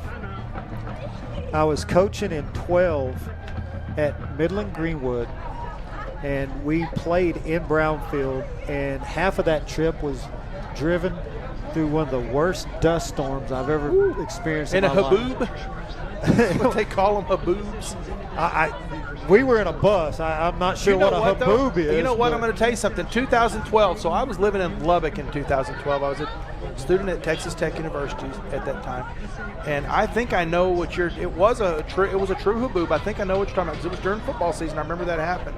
Just a whole wall of dirt. A whole wall of dirt. Yeah, It just came through. It came through Lubbock, Brownfield, Ropes, because I used to drive that route all the time going to Roswell, New Mexico. Right. And I remember that. It was a true haboob. Now, that term comes from the Middle East. When I was deployed in the Middle East, we'd have those sandstorms, and they call them haboobs out there. I remember that. Well, I'm 50 years old, and I've just learned something today. I'd never heard the word haboob. Yeah, it's basically a sandstorm in the Middle East is all it is. So there you go. So we drove to Brownfield in a Haboob. Yeah, you sure did. To play them. Now we they're going to get set on that. Look at here, they're getting set on that trips again, and now we're going to have a false start. I'm pretty certain that's a false start. At least I sure hope it is. And First and 20. Totally was. Well, when your whole line looks up and a flag flies, that's about all it can really be. Right. Unless one of the offensive linemen goes flying. So we got 1st and 20 tomorrow. Tonight right here, going on right now. 1st and 20 with 2:16 to go. So here we go. We're finally going to get a play here, and Williams is going to get. We're going to have a holding, I guarantee you. Yes, it was definitely thrown in the area holding. So, and he's going to get back 9 of those yards, but I don't think it's going to matter. I think it's going to be 1st and 30. I would tend to agree with you on this one because it was a white hat that threw it. Yeah, he threw it quick as soon as he broke through the line. Oh, chop block on the defense. Wow. Okay. That you don't see that. No. That's an offensive one. Penalty usually. Yeah. No, that's a unique one. Let's see if we can see it on the Alpha Pavement I was going to say, let's see if we can see it here. Right there, they're going to call it 21. Yep, they're going to. That's Luna. 20. Yeah, they're going to call Luna for that. Well, I got something to talk to him about on Monday. I mean, he's just trying to spill the counter is all he was trying to do, and can't cut. No, you don't see that often, I will tell you that. That's going to put him at the 45-yard line of the Chiefs. No, and you don't normally see it called almost at halftime. You see it called early in the game, but not. And so they're going to be it's going to be a run around the end, and he's going to get hit. Yeah, it looks like 15 was the first one on. That's Christian Esparza to wrap him up. But I think first time we've called him. 6, correct? Paez. Paez. It's the first time we've called Christian Esparza tonight. We usually see him a lot on the defensive side. I think we're going to see Paez clean it up here. No? Yeah, it is. It was Esparza and Paez, sure was. And on that run was actually number 8, Jaden Salas. There, we've seen him a couple times on a return. So as they get set, it's going to be about 2nd and 6 after that 4-yard run, and Williams with the ball up the, you got to bounce out a little bit, and he's not going to get the first down. He can be about 2-3 yards short after about a 3-yard gain. 3rd and 3.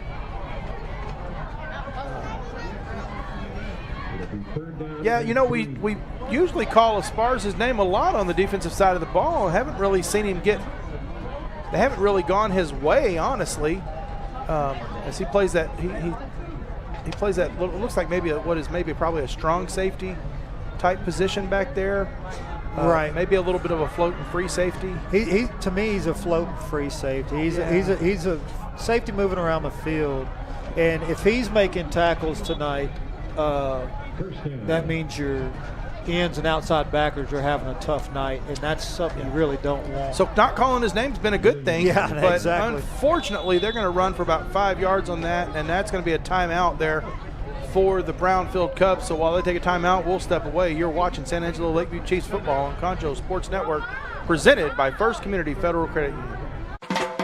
Cotton farming in the Concho Valley, that's risky business. Specializing in crop insurance and serving local family farmers for over 15 years, Oasis Crop Insurance understands those risks firsthand. That's why year in and year out, from the first seed you plant to the last boll you harvest, Oasis Crop Insurance is your risk management partner. Oasis Crop Insurance, service from paradise.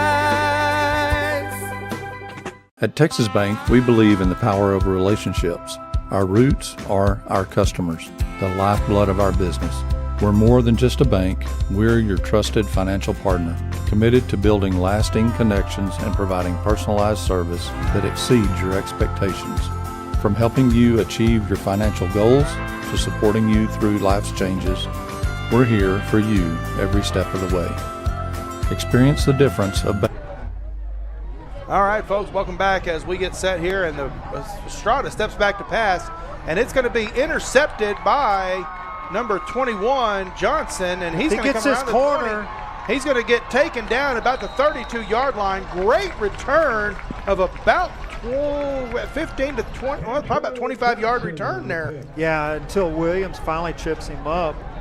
But great return by Johnson, Kentrell Johnson on the interception there. Completely underthrown pass here, as we see on the Alpha Paving instant replay, and just well played, getting away from the receiver that it was intended for, and there you are. Just took his feet out from under him, and that's where the Chiefs will take over, 1st and 10 from the 32-yard line, and they're going to go down the field. Going right back into double coverage, and yeah, it's kind of good that that one was hit. Going after Braylon, going to Braylon White, and number 5 there, Isaiah Marin, having a little fun with it. I don't know if you saw him. Yeah, I saw a little play around. Yeah, he was messing with the official a little bit. I caught it on the bounce. Let me go. So 2nd and 10. Chiefs line up here, 2+2 setup. Just go downfield. You got 9 seconds left. Why not? As they're going to hand it off to Ramirez. And he's got across 35, 40. That looked like the Red Sea parted right in the middle of that offense. And that's going to take. They're going to call timeout here, as that's about a 13-yard gain, 14-yard gain. I'm not sure if Guevara was talking to Moses there, because it just flat opened up. Hey, we'll take a quick break. You're watching San Angelo Lakeview Chiefs football on Concho Sports Network, presented by First Community Federal Credit Union. Thinking with people who truly care. San Angelo, it's time to invest in your home and protect your future. Olivas Restoration and Solar, your trusted partner in roofing, solar, insulation, and fencing. Call Olivas Restoration and Solar today for your free consultation. Check out why First Community Federal Credit Union is the #1 local auto lender in the Concho Valley. With great low rates on new, used, and refinance autos, we can save you money. First Community has great payment options and low prices for GAP, extended warranty, and credit life insurance, so we can make your payment fit your budget. So be smart, bank smart, and contact First Community for your auto financing needs. Welcome back to San Angelo Lakeview Chiefs football on Concho Sports Network, folks. Here we go. 2 seconds to go in the half here. You're 54 yards away from pay dirt. You just got to throw it down there, right? I would think so, but I mean, the other option is some type of screen.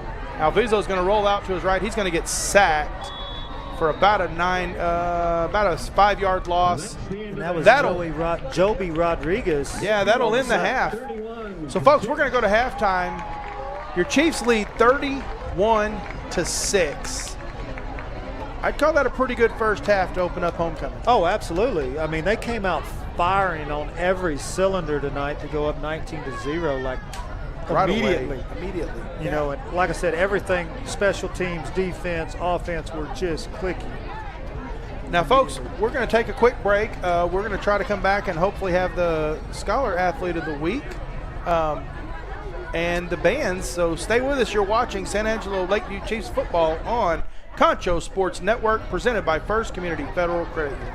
Pain is never planned, and recovery time is never convenient. But the last thing you want to do is wait for answers. At Angelo MRI, you are more than a number. We can get you results within 24 hours at a price you can afford. So when you need to get back into the game fast, tell your doctor you want to go to Angelo MRI. We hope you don't need us this season. But in case you do, remember, it's your health, your choice, your MRI. Dear San Angelo, we share the belief that expectations are meant to be exceeded.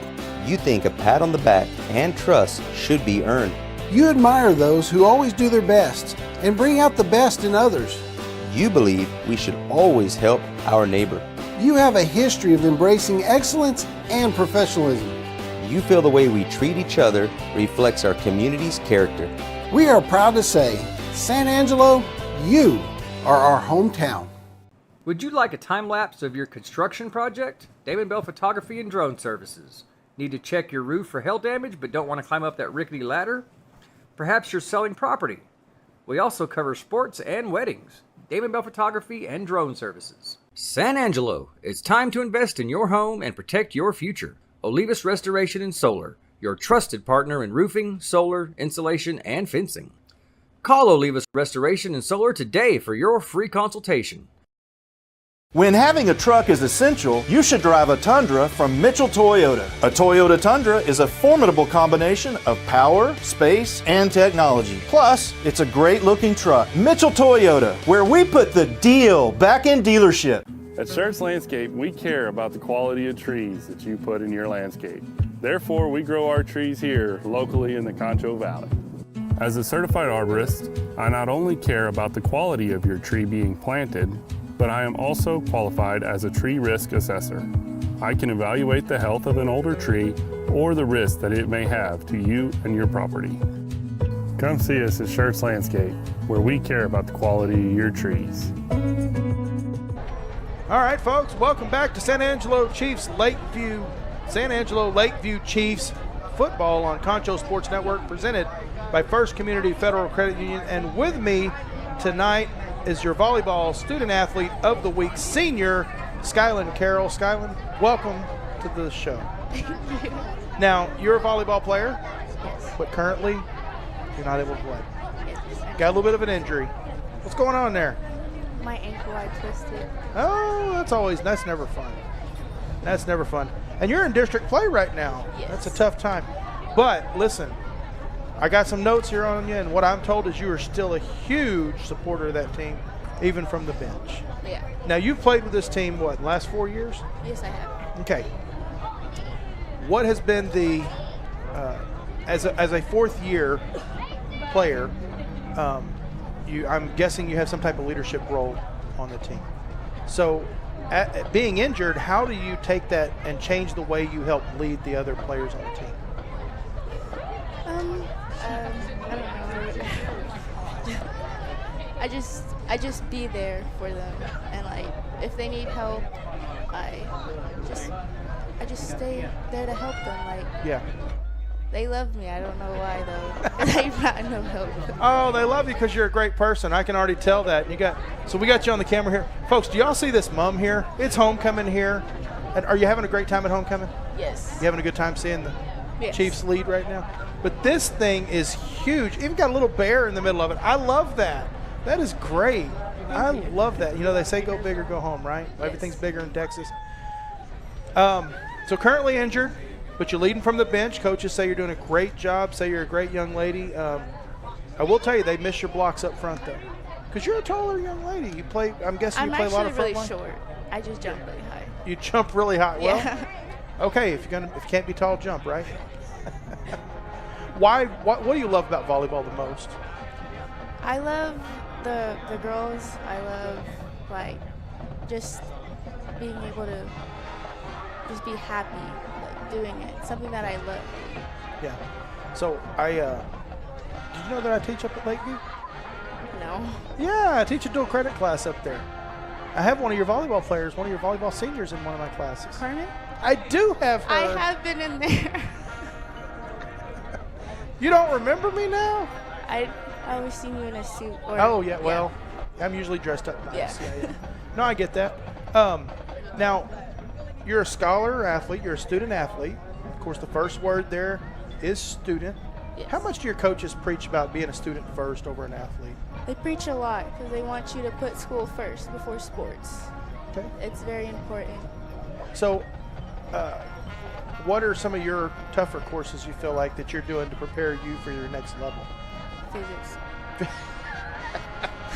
I took that once. It was tough. It's hard. It's okay. really hard. What do you think is the hardest about it? Just the different principles or the math? The math. I'm not very good at math. Okay. So are you taking like a trigonometry or no? What are you taking? I'm doing preparatory. It's like a college algebra type. Yeah, on the computer though. Okay. Oh, that's tough. Yeah. You find a real struggle taking math online? No, it's actually pretty easy. Really? Yeah. Okay. I always struggled with math online. And I was actually pretty good at math, but I always struggled with math online. Okay. Hey, more power to you if you can do it. So, you're a senior, as we said. What's the next step for you after May? Well, hopefully, get out of San Angelo, go somewhere. If it's running track or doing volleyball, okay, I'm happy either way. So you're more than just a volleyball player. You're a track athlete. What do you do in track? I run the 100, the 4x1, and the 4x2. I'm going to be trying high jump this year. Okay, so you're pretty fast. And you said you can jump, so, I mean, it's only natural you try the high jump, right? Yes. Why not? Why not? Okay. Where would you like to see yourself at? Because I'm going to tell you, and every time I interview seniors, they always tell me I want to leave San Angelo. So where do you want to go? Where would you like to see yourself at? High Point, North Carolina. Okay. That's not an answer I usually get. Why North Carolina? I don't know, because it's far, and I want to adventure. I want to go places I haven't been before. Okay. I've been to North Carolina. It's beautiful out there. It's very beautiful. Have you ever been out there? No, never. No, you just know you want to go. Yes. High Point, North Carolina. That is a very specific answer. Like, you know exactly where you want to be. I love that. That tells me you've got a plan. How are you going to do that? The only way I have to do that is I get a scholarship. Okay, that's fair. I know a lot of students that have to go through that. So when you look at things like that, what do you want to do when you go out there as far as majoring and all that? I haven't figured that out yet. I'm still working on that. Do you know if you want to go medical field, anything like that, or? I was going into sales. Okay, so business. Yes. Something like that. Okay. Sales side. You know, sales is tough. I think you do good.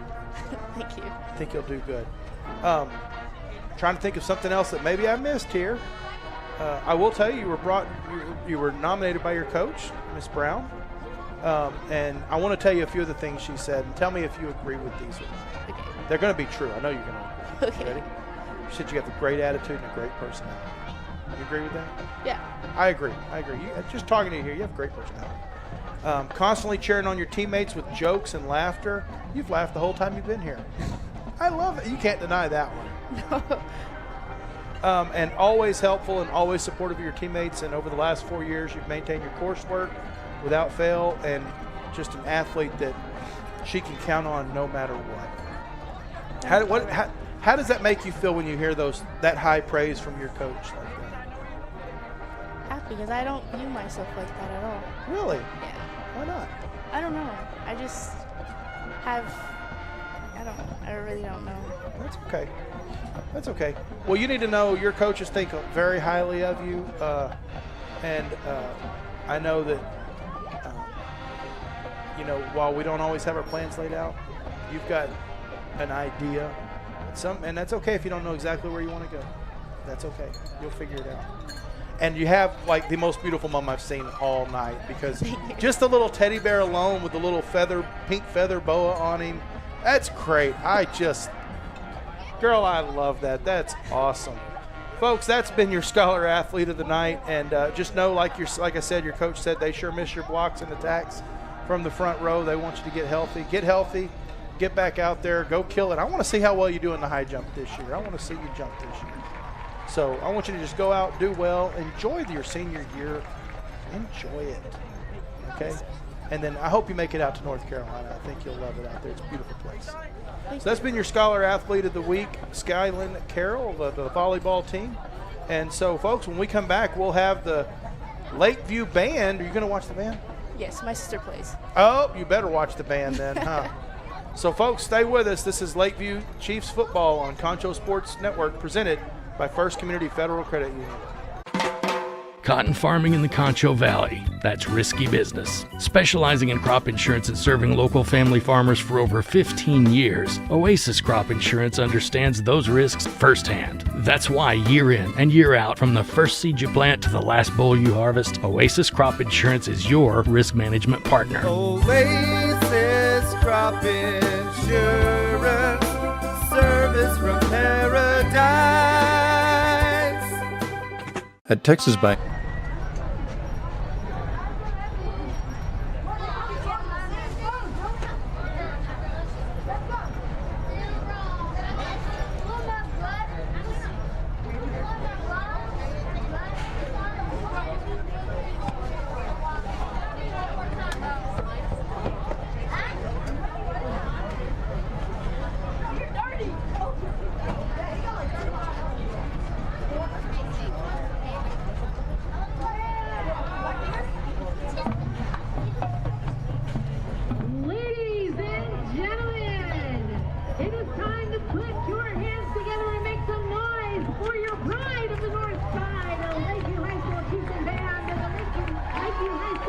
The Lakeview Band is under the direction of Franklin Thailand, Omar Sorbola, Alan Andres, and Destiny Flores.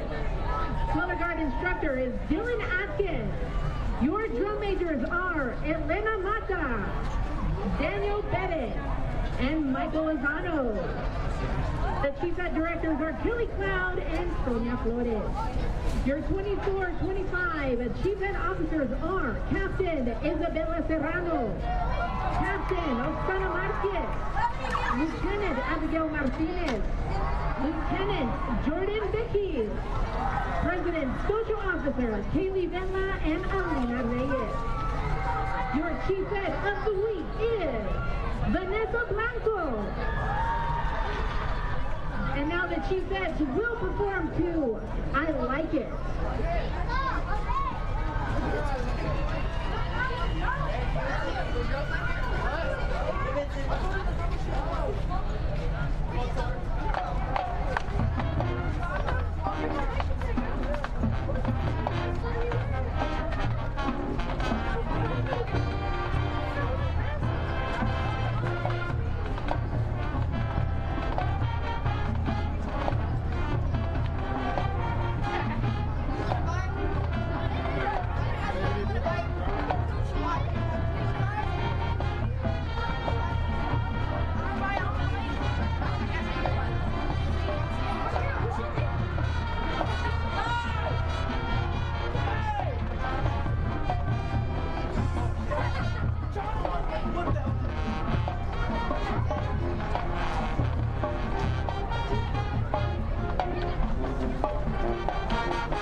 Of the week is the clarinet. At this time, the Lakeview Band will now present their 2024 halftime show, Shift.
I can't because my brother got the other. It's for me.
San Angelo Lakeview Chiefs football on Concho Sports Network, sponsored by First Community Federal Credit Union.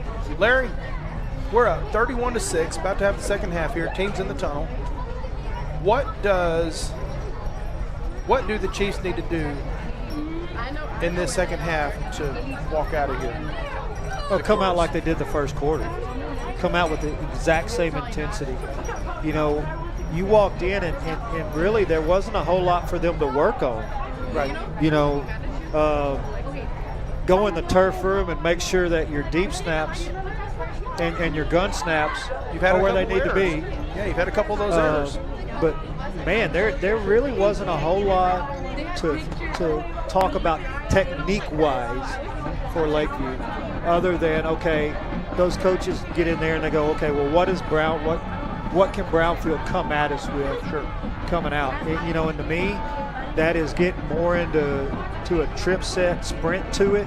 That way you give your quarterback who's halfway mobile a chance to create possibly that, or start attacking that weak side a little bit off a trip, since your next force guy is 12 yards deep. Right. So if you're Lakeview, that's what you're talking about is, okay, we've kind of had their number. What are they going to go to? Right. You know, but technique-wise, man, Lakeview came out firing. If they want to walk away tonight, 62-12 winners, come out with the same intensity. Okay, and they're going to start the ball. They're going to start the second half with the ball. With the ball. You always want to have that 14-point swing in the halftime before. 7 before the half, 7 after the half, right? Right. And that didn't quite put it in the end zone before the half, but they were the last team to score. Right. You ended the half with the ball. You're going to start the half with the ball. You think you back off at all? You're looking for your second win of the season. Absolutely not. Okay. Look. We see scores where you see teams that have to do that. Right. Well, but here's the deal. When I was a coach, and some people will not agree with me, and I get it. I know my stance is not the greatest. Sure. By political correctness. But here's the deal. It's not my job to stop me on offense. Yeah. I agree. Because when they get on offense, they're not going to take a knee either. Yeah. So it's not my job to keep me from scoring. I agree with that. I mean, I'm still going to run the ball. I may not be going for kill shots down a 30-40 explosive But I want plays. to work on stuff to get ready for district. Right. I want to work on timing between receivers. I want to work on blocking. I want my kids to get used to playing for 4 quarters. And here comes the Schurz Landscape kickoffs, and looks like Brownfield is going to kick onside and get the onside kick. Wow, here we go. They said we'll return the favor. I was just going to say that. Yeah, they wanted to say, hey, well, they said it. I shouldn't even say that. The only difference is we got it at the 40, they got it at the 41. You know, and what was crazy about that is Lakeview had some guys there, and it almost looked like they were surprised. Yeah. Well, it looked like the one guy over there, all the way over there, I couldn't tell who it was. It looked like he just dropped it. You know, it's one of the – we were actually playing a game when I was coaching at Brady, and we actually had a kid yell, snake, snake, snake, to keep people away from the – it's a live ball. That's funny. As Estrada's going to try to follow his running back, Williams, but he's going to get run and pushed out back all the way to the 50-yard line. I mean, that play just fell apart. I don't even know how to explain that. Right. He tried to run behind Williams, and he kind of ran into Williams, tried to go the other way. Try to reverse field. You know, either way, he's going to end up losing 9 yards. 9 yards, yeah. And good on the Chiefs to get into the backfield and just collapse every running lane he had before it could even develop. Oh, absolutely. I mean, 2nd and 19. Their pursuit was really, really good. 2nd and 19 from the 50-yard line as they get set with the man in motion there, number 14 in motion. And handoff to Williams. We're going to have a flag on the play, and not sure what that's going to be.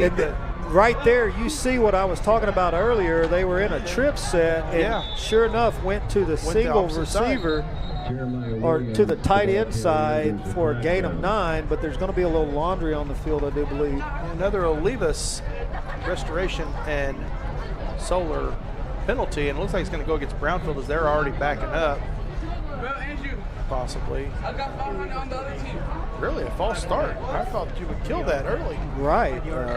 You would think let so. that play go. That'll make it second and 24. So there we go. That answers my question, how long it would take for them to hit the backside away from trips. And it was the very first I'm just curious, you've coached. They got back into it. I've never coached. Have you ever seen a false start play that is allowed to be played through like that? Actually, I've seen it this year doing a game out at Wall. Okay, fair enough. But before that, no. Now, again, same thing, man in motion. Now you see Lakeview has an outside force guy. Sure do. And they're going to go to the trip side. Oh, my goodness. He's going to throw it away. He was outside of the tackle box this time, but Paez was bearing down on the quarterback, Estrada, there. Yeah, that ball just looked like slipped out of his hands. That was not Paez. That was Brandon Chapoy, number 25. That's going to be third and 24 now for the Cubs. Just a short trip to Eden from Angelo for a first down. I like that. So they're going to come set up, and looks like that's going to be their ace. No, they're going to set up the halfback package there, and they're going to run straight out to the left with number 8 there, as he's going to get taken down probably for a loss of a yard.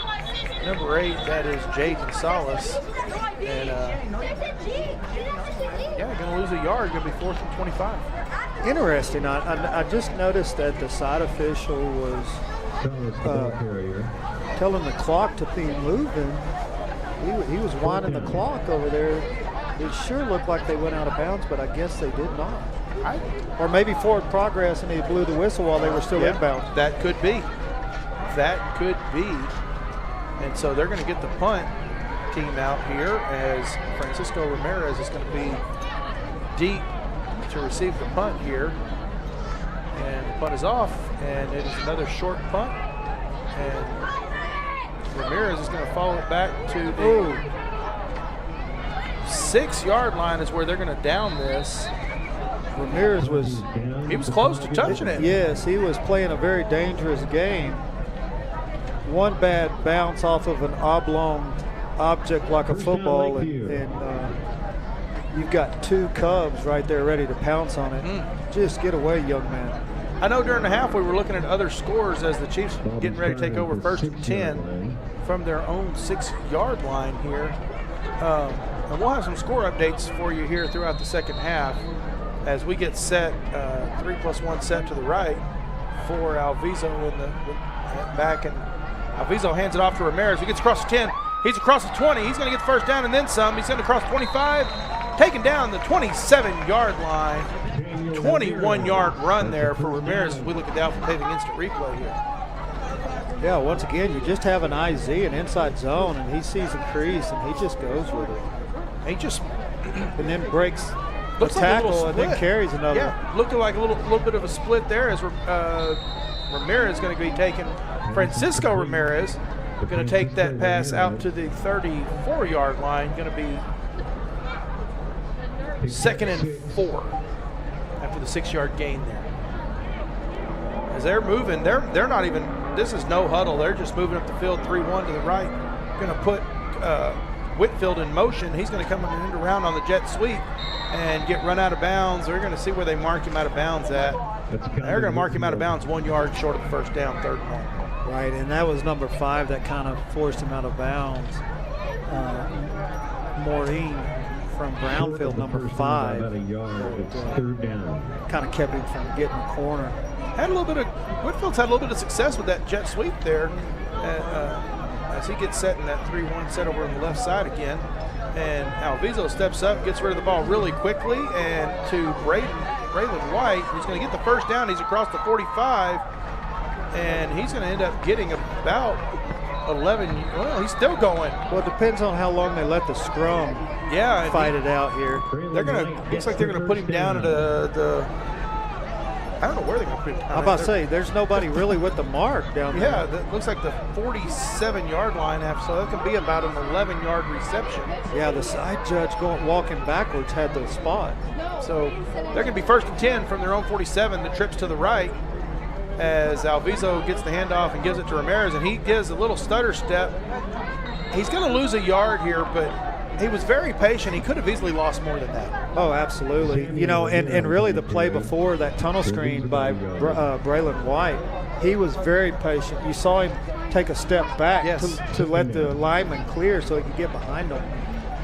Very impressed with that move. 2nd and 11 here as they get set. Alviso pulls out, steps up into the pocket. He's going to be taken down for a sack after a loss of about 5. They're going to give him 4. Going to be 3rd and 15. So they were just cranking on all cylinders, and now you see Brownfield adding a few pressures and a few stunts. Alviso never really had a chance there. No, that pocket collapsed pretty quick on him. Like I said, they're starting to do a few stunts on that front line that is and let's be causing fair, some problems. Let's be fair. This front 4 here, they run about looks like maybe a 4-3, maybe a 3-4. I'm not sure what their tradition is there. But they're not little guys either. As we're going to have another sack at a loss of about 12 yards. Going to be 4th down at the 30-yard line for the Chiefs. Yeah, and that was number 2, Rodriguez. They're going to give him they're going to give him a 9-yard loss, 33-yard line. Right, and you see it on this replay. Rodriguez just came free. He came untouched. He was untouched, unblocked. Like I said, they're starting to bring looks like 5 a lot of times with some pressures, and they're doing some stunts with that front 4. And then I didn't see Rios back there. I was like, surely they're not going for this. Rios is back there for the punt as he gets the snap, and the kick is up. What a beautiful punt as it's going to bounce. It's at the 30-25, going to keep bouncing right at the 20-yard line. You can't ask for a whole lot more than that. No, that was a beautiful flip the field. Yeah, just a beautiful punt. You know, nose up, then nose down, exactly what you want your punt. It had some height that it allowed the cover team to get up underneath it. So we'll see the defense come out again here for the Chiefs, and you just want them to hold court here. Just hold serve, for lack of a better term. No, you're exactly right. Don't allow the big chunks. And no, you're right. Stay behind everything and rally forward. That's it. As they get set with that trips to the left there for the Brownfield team here, and Luna's going to go in back nearly untouched, and they're going to get a sack on Estrada there. Loss of 5 or 6 yards depending on the spot. But look here, we're going to see Luna basically come untouched and force him into the pocket. Runs him right into 62. Yeah, Ruiz. RJ Ruiz, yeah. And that boy, he's a big boy. But it, looked like 52 was doing a lot of work on the bottom side. Ruben Salgado was on the bottom side of the runner. You're not just going to run around Ruiz. He's a big boy. You ain't running around that guy. And so they're going to get set as the running back goes up the middle. Williams, he's going to go airborne and get taken down at about the 27-yard line. Going to make it 3rd and 3 after that 11-yard run. Just a counter by Brownfield. He gets behind his lead blocker. That frees him up for a good 6 yards. Tackle there was number 16, Nick Leyva for the Chiefs. So right here, you got a little bend in your defense right now. Just don't break and try to get the turnover here, or to force the 4th down, I should say, as the running back Williams is going to go across the 30-yard line to about the 47. He's going to pick up 1st down. Big run there by Williams. They said counter work before. Let's do it again. And sure enough, there it is. He's going to get behind that big old pulling tackle, and he's up in the secondary before he knows it. And what I know, all you're left with now is safeties. What I noticed with Brownfield is they double team Paez there. Paez has caused a lot of trouble And so that offensive line shifted to the left there a little bit and double-teamed Paez and didn't allow him to fill that gap. Well, the beauty is with a three-man front, it allows you to do that. You can block out your center block down on the nose and pull them around, and now it's just a double. As they run to the left, or to the right again, and he's going to be taken down at the line of scrimmage, nothing gained. And right there, Paez, I mean, you just see him in pursuit the whole time, untouched, in pursuit. But we've seen Paez all over the field tonight. Right. No, he's a heck of a little player, man. But yeah, that's all they're doing. They're blocking out, and now you can kick out your first down lineman, and now you roll up on your linebacker with the tackle. That's all they're doing. 2nd and 10 here for the Chiefs as they line up in their, I don't know, that was a T or something there. As he's going to go up the middle, Williams, and he's going to get about 7 yards. It's going to be 3rd and 3. Here on the Alpha pavement. It's just a gun tee. Yes. I couldn't think of the word gun. Yeah. No, you're good. When I was at Brady, we ran a wing tee, a little bit different, but yeah, their gun tee gives you a 2-back system. That way you can run your ISOs or leads or whatever you want to call it. I hate when I can't think of words. Oh, yeah, well, as you get older, if you're anything like me, it happens more often. Well, I am 46. I mean, third and 3 here as we get set here. They got the trip set up. They're going to go back on the little counter there again, and it's going to be, got a little stop there. Going to be 4th and 1. But this is 4-down territory for Brownfield. We already know that. Oh, absolutely. When you're down like this with 3:13 and the clock running, wow, this quarter you've got to go on. This quarter has flown a little bit, yes. So,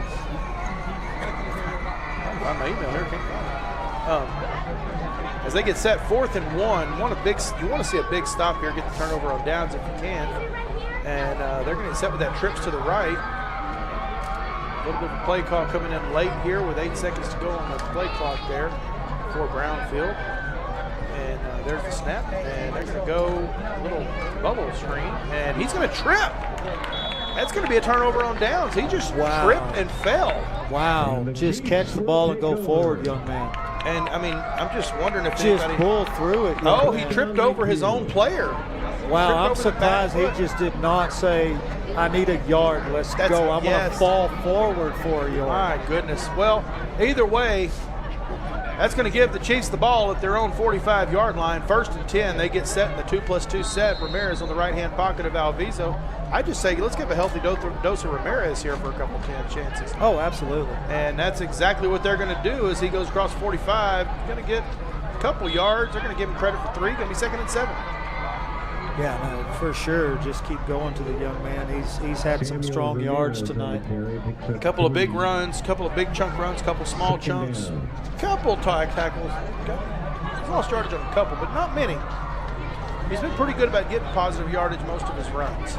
Yes, sir. They're going to get set in that same set, and they're going to go downfield pass to Rodello, number 2, Christopher Rodello. He's going to, well, it's going to see where they mark him out.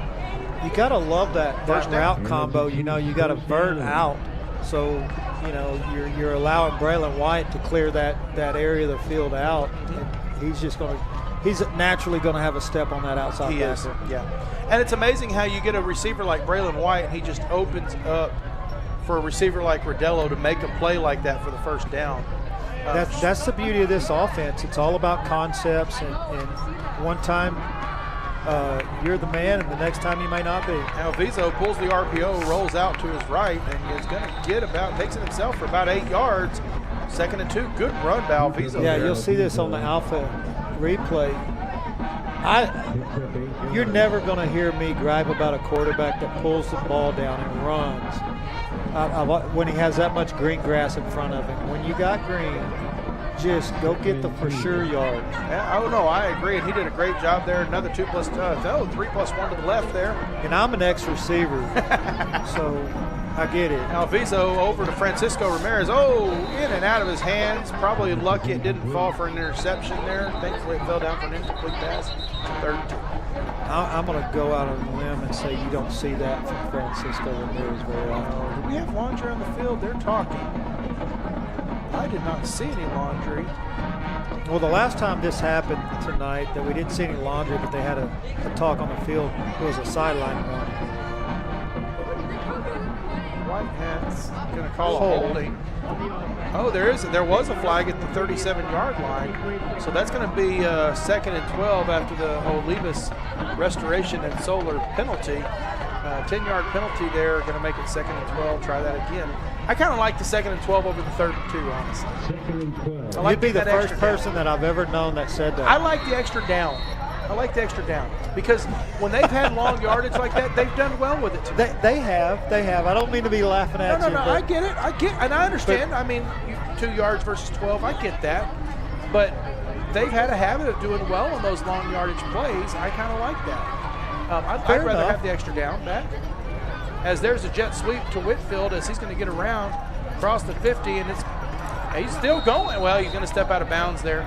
That's a great job by the young man to fight through 2 tackles, one by number 5 and one by number 9. He's going to get 5 of those yards back. I know it's 3rd and 7 versus 3rd and 2, what it would have been. I get that. I mean, I can't explain it. I like having that extra down back if you in the situation. No, I mean, I would have rather have a first down. But, well, absolutely. 3rd and 7 here. You're in 4-down territory for the Chiefs here as they get set with the 2+2 set, and they're going to roll to his. He's going to roll to his left. Alviso. He's going to hit Rodello in stride.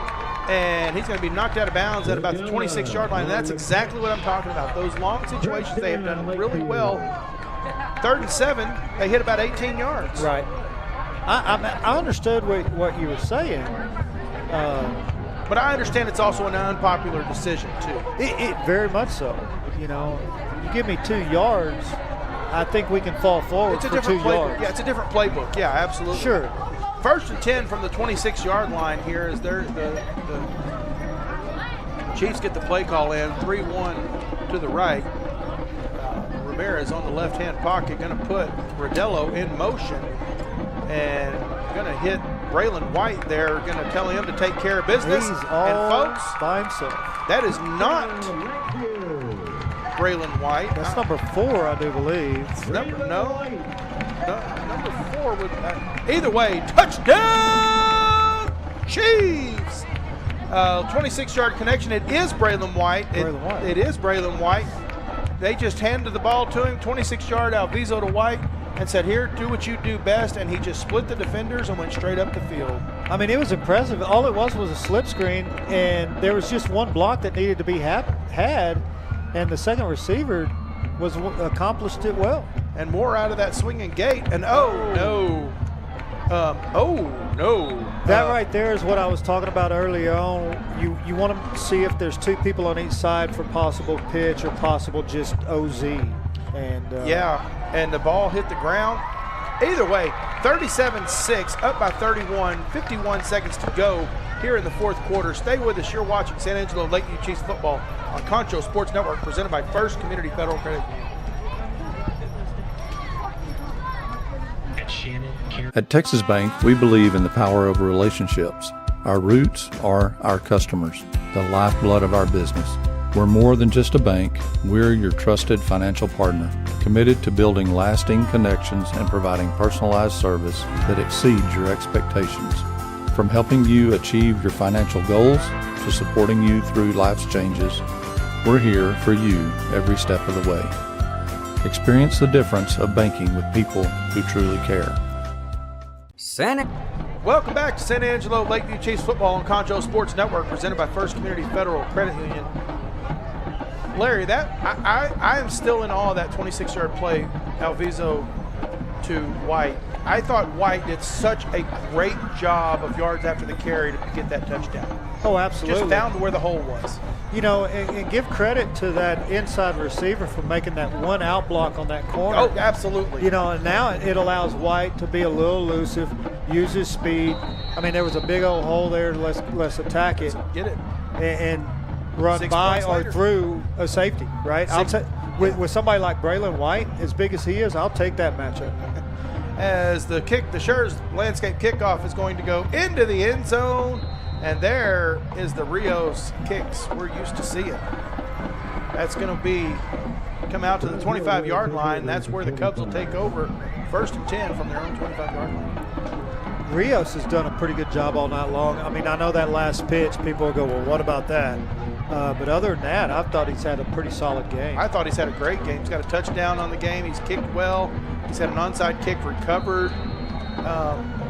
He's done about as much as you can ask him to do. I think so. I mean, he's made a lot of pretty good plays tonight, I feel like. So they're going to get set here as the Cubs get set. And they're going to have that halfback block slot up front. And Strada is going to take it himself. He's across the 25, going to be taken down, probably going to be around the 27-yard line, I'm guessing. Going to make it 2nd and 8 as we see the play here on the offensive replay. You know, he's just keeping it in Lakeview. Is just holding ground. I think that was either Luna or Monreal in on that stop. I couldn't quite tell. What I'll be curious about, we're about a second ahead of the play clock. Do they let it? Do they try to run another play before we flip fields, or just let it run out? I almost wonder if they're paying attention to that, and they're going to say no, and they're going to hand it off to Williams, who's going to get to about the the 30, sorry. And they're going to say the 31, going to make it 3rd and 4 as we head to the 3rd quarter. Folks, stay with us. You're watching San Angelo Lakeview Chiefs football on Concho Sports Network, presented by First Community Federal Credit. All right. San Angelo, it's time to invest in your home and protect your future. Olivas Restoration and Solar, your trusted partner in roofing, solar, insulation, and fencing. Call Olivas Restoration and Solar today for your free consultation. Check out why First Community Federal Credit Union is the #1 local auto lender in the Concho Valley. With great low rates on new, used, and refinance autos, we can save you money. First Community has great payment options and low prices for GAP, extended warranty, and credit life insurance, so we can make your payment fit your budget. So be smart, bank smart, and contact First Community for your auto financing needs. Welcome back to San Angelo Lakeview Chiefs football on Concho Sports Network, presented by First Community Federal Credit Union. So we flipped the field for the last time tonight, as you would expect. 31-yard line, 3rd and 4. Just need to stop here. I mean, not a whole lot to say there. Just need to stop. So, you know, and that's a 3rd and 4, very manageable. So they get set, another halfback lead slot, and a bad snap as the Williams is going to be taken down for a loss of, we'll say 3 or 4 yards. They're going to say 4. Going to make it 4th and 8. And so the punt unit will come out for Brownfield, which I think is smart. I would sure expect. So, hey, fans, check out why First Community is the #1 local auto lender with great rates on new, used, or refinanced autos and a variety of payment options. They can help you make your payment fit your budget. So be smart, bank smart, apply online at 1@cfcu.org or give them a call at 325-653-1465. Rates and terms based on approved credit. So we're going to get set here. And timeout is called by Brownfield. So since we just came back, we'll stay with them. I would think that they want to make sure that maybe they didn't have the right personnel in. While we're in this timeout, some games that kind of have some, I guess, local flavor to them. Sweetwater Mustangs finish out the game tonight 90-0. Yes, 9-0. I thought for sure Sweetwater would put the brakes on. Well, they probably tried. I'm sure they were. I don't know. We'll probably hear more about it, but you would think that they would probably just kept running the ball. It's probably the most easily probably the most lopsided score. It's the biggest one I've seen so far this year. I'm sure there's been bigger ones, but 90-0 over TLCA. Permian and Odessa are kind of knotted up 22-20. Ooh. Midland is up on Friendship at 34-33, so by a point. That's pretty close. right now, Midland Legacy at the start of the third is up on Central 35-23. That game's getting closer.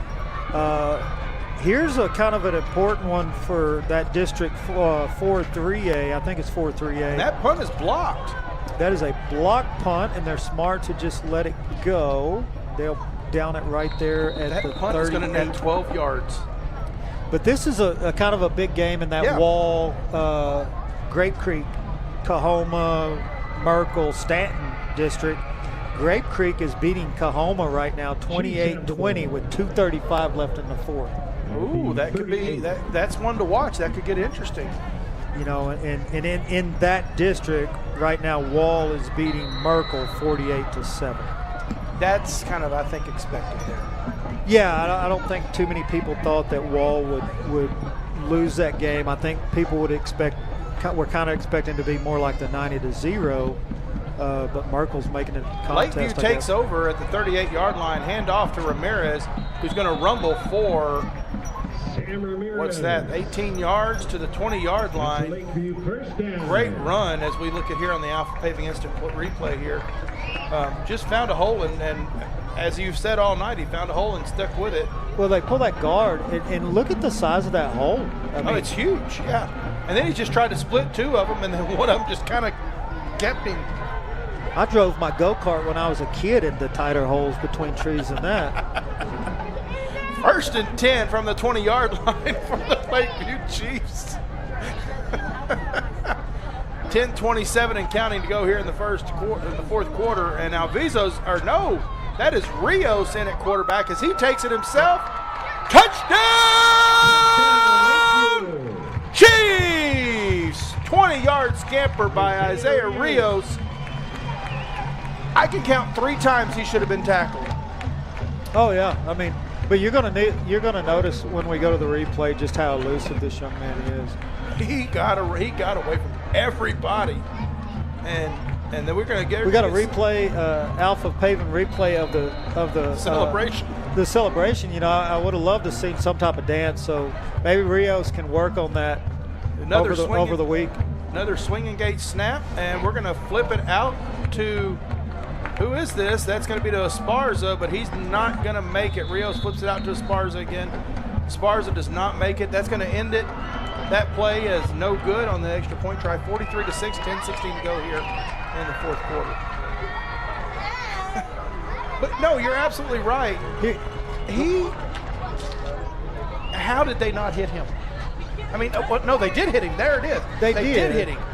I mean, he's an elusive young man, and I go back to it. I said it earlier. I think Rios has had a really solid evening. Great game. Definitely a homecoming he'll remember the rest of his life, for sure. Oh, no question about it. You know, so we don't do here players of the game and all that, but if you're looking at this, there's no one player of the game. Your defensive front has played an amazing defensive front. Yeah. Rios has played an amazing game at the receiver position as well as the Wildcat, really, more of a Wildcat quarterback position. Alvizo's played a great game spreading the ball around. Braylon White's hit holes that, I mean, and Francisco Ramirez and Samuel Ramirez has played good. Yes. Well, I mean, Braylon White, you name it, there's been big plays by a lot.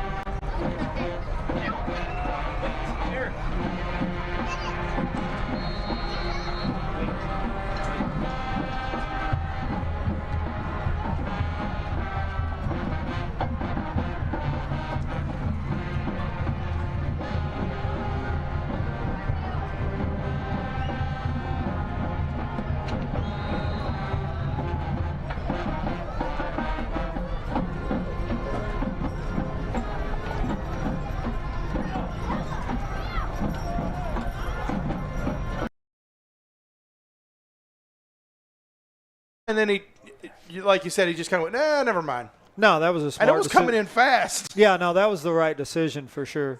So 1st and 10 from the 25-yard line for the Cubs as they're going to take their time getting out here. 10-16 to go here in the game. 43-6, Lakeview beating Brownfield on homecoming eve. Yeah, I love it. I love it.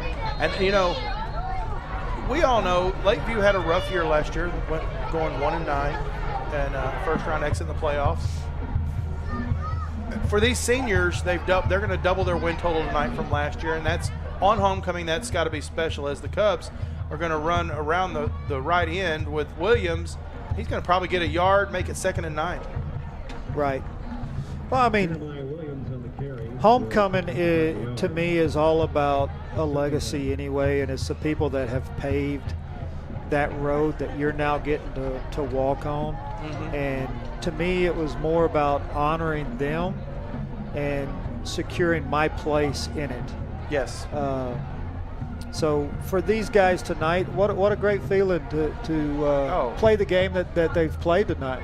Absolutely. 2nd and 9 here. The ace set, handoff to Williams up the middle, and he's going to get nothing. Be 3rd and 9. And I'm looking here, so I'm just curious. You had the 90-0 score with Sweetwater and TLCA. I'm looking in the 6-man to see if there was a higher score, because if I'm going to find one, it'll be in 6-man. It'll be in 6-man, yeah. And right now, the highest I'm finding so far has been 60-0. Yeah, that's 72-26, but that's still we're still 18 points short on the offensive side. Well, like I said, I know I'm not politically correct when I say it, but sometimes you you've got a defense out there. Yeah. And at some point, that defense has got to make a stop.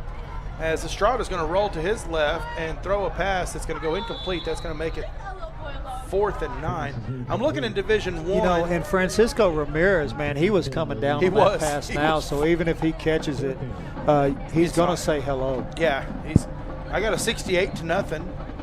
Knox City over Northside. Here you go. Petersburg over Lorenzo, 2-0. Oh, there you go. Safety. That's it. That's it. That's literally a defensive game there. There's nothing even close to that 90-0 in 6-man tonight. So we get set, 4th and 9. The punt team is on. Punt is up. Nearly blocked again. As that ball is going to, Francisco Ramirez is going to pick that up at the 45, get taken down at the 49 as he just crosses the 50. And they'll take over in Cub territory, 1st and 10. Yeah, it should be right inside of. I thought it was right inside the 50. I did too. Looks like they're going to put it right on the 50, and that's okay. I'll take it. So the Chief offense comes back out, and we'll see what they dial up here. Heavy dose of Ramirez. Yeah, no reason to really throw it. No, not really. But let's see what kind of different ways they give it to him. Absolutely, I'm okay with that. I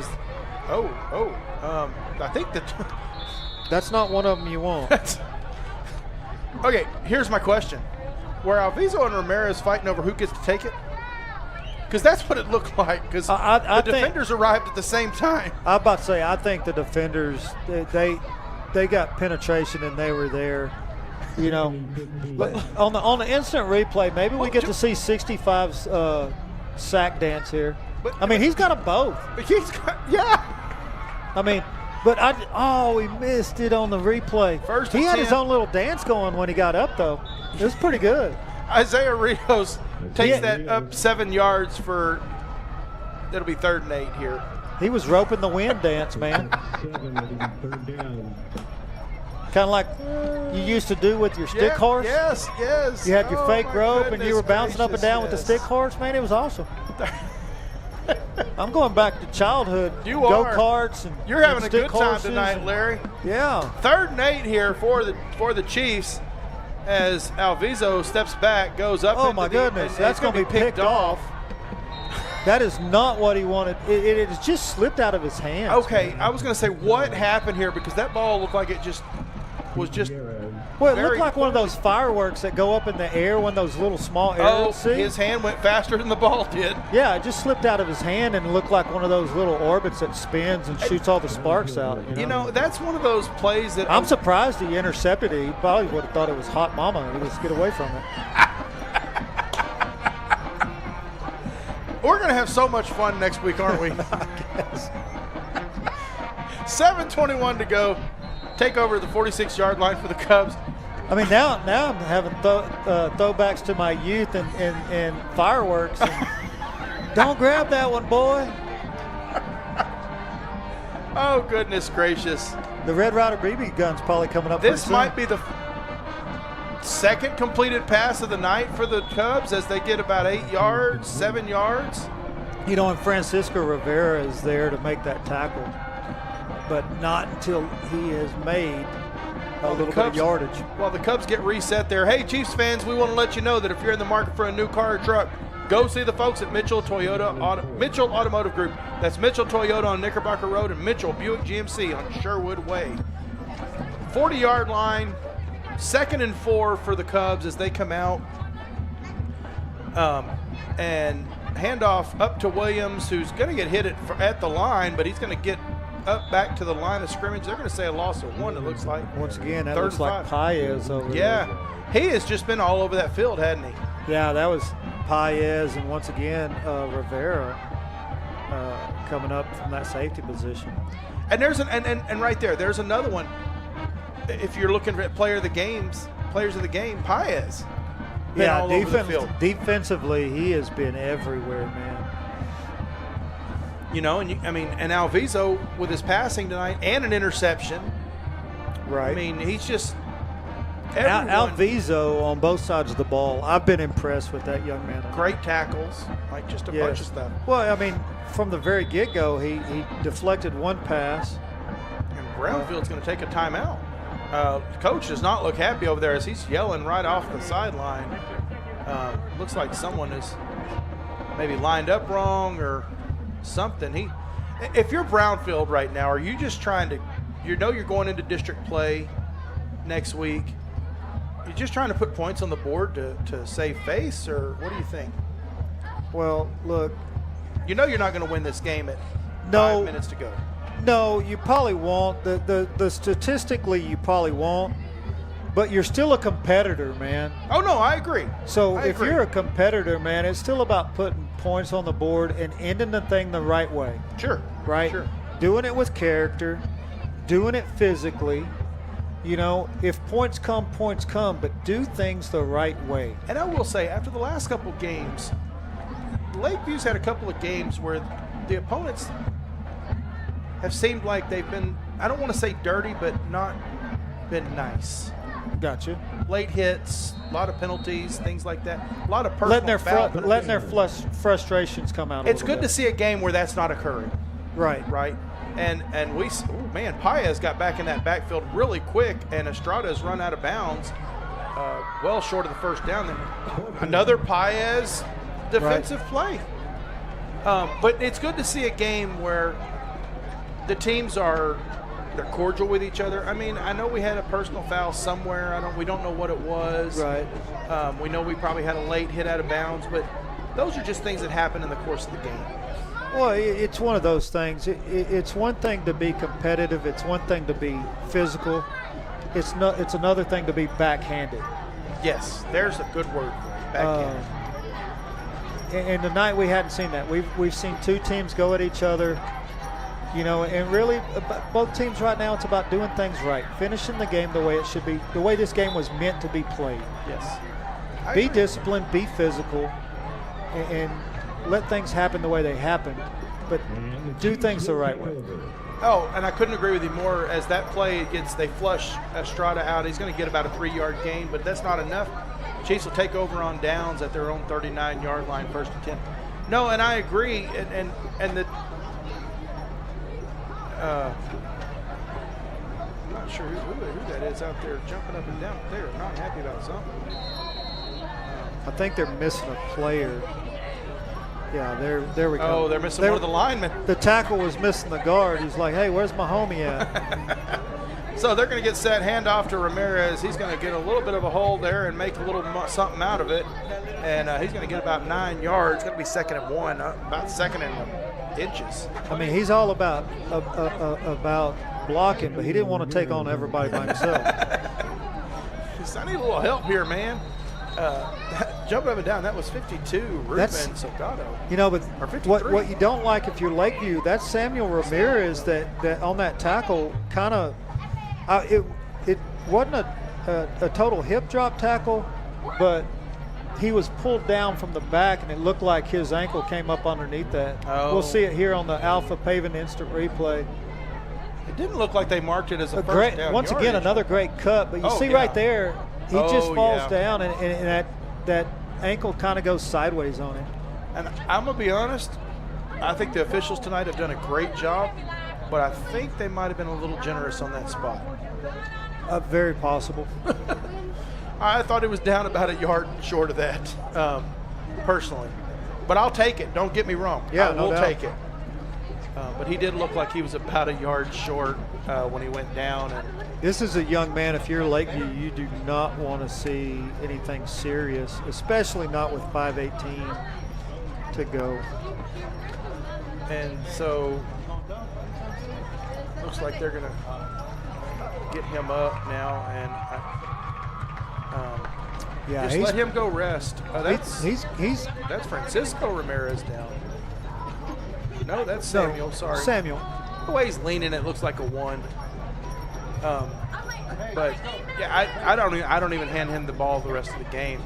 And we're going to see Isaiah Rios come in at the quarterback position with Christopher Rodello on his pocket there on the the left-hand pocket as they get Samuel Ramirez to the sideline. This is going to be cool to watch because Rodello has made some great plays outside. Let's see what he does at running back. And he is fast, and Isaiah Rios is fast. You don't know who's going to take this. And that ball's going to go to the ground, and Rodello's still going to pick it up and get only a loss of 2 instead of 4. This is interesting because Rios is actually playing with the glove on his left hand, and that's the second time that he's kind of had a little bit of grip issues. Third time. Yeah, you're right. Twice down there on that swinging gate down there. You know, he's normally a they receiver. could call Tom Brady. Tom Brady has a solution for that. What's that? Tom Brady has a solution. You just deflate the ball a little bit, right? I love that. I agree wholeheartedly there as Isaiah Rios gets set back in that quarterback position. And he's going to take it himself off to the left. He's going to cross the 50. We're going to have a flag on the play, but Isaiah Rios is going to get knocked out of bounds about the 30-yard line. They're going to say the 30-yard line, but I have a feeling that this is coming back. Yeah, that 29-yard gain is about to be nullified. And go back 10 yards, I'm guessing? That's what I'm guessing, the exact same thing. Yeah, I think it's going to be 2nd and 22. Now this, I do not like the extra down situation. Just so we're clear. All right, fair enough. I have my limits. Fair enough. Yeah. Anything over 15 is your limit? Yeah. 50, yeah, we'll say that. Especially if you had the first down. I understand. But it is going to be 2nd and 22 after that holding penalty there on the Chiefs. You know, that was a pretty good look. The Alpha Paving replays, the camera angles tonight have just been phenomenal. Great. I mean, the whole camera work tonight. So they're going to get set, 2+2 set as Rios gets the ball. He's going to go down the field to, is that 18? Looks like Munoz. It is number 18, and that is going to be Daniel Munoz as he's going to get back about half of the yardage he needed. It's going to be about Oh, that was 88. That what was it? Okay. Well, he's tearing it up tonight. He is. He's had a couple big plays. He sure has. They're going to say he's going to be third. They're going to say he got 9 of those yards. 3rd and 13 here.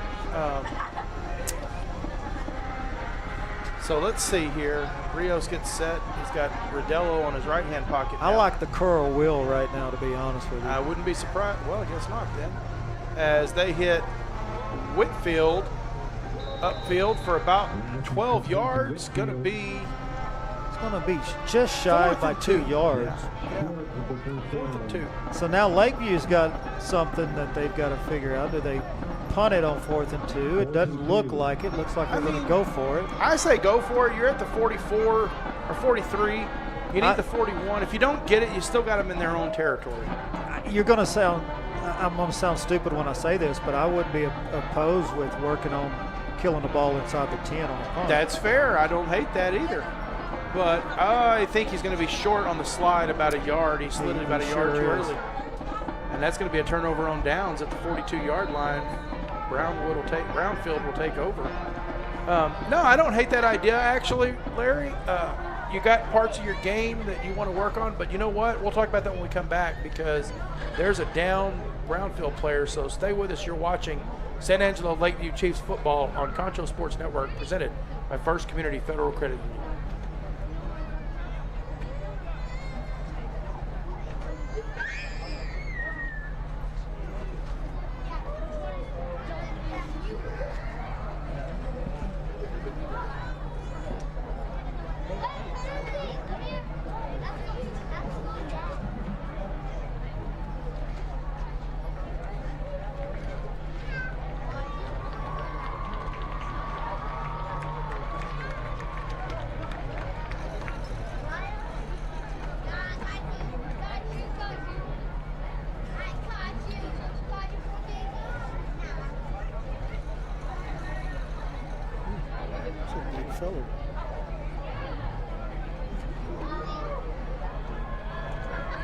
All right, folks, they got that injured player off the field, taking care of him.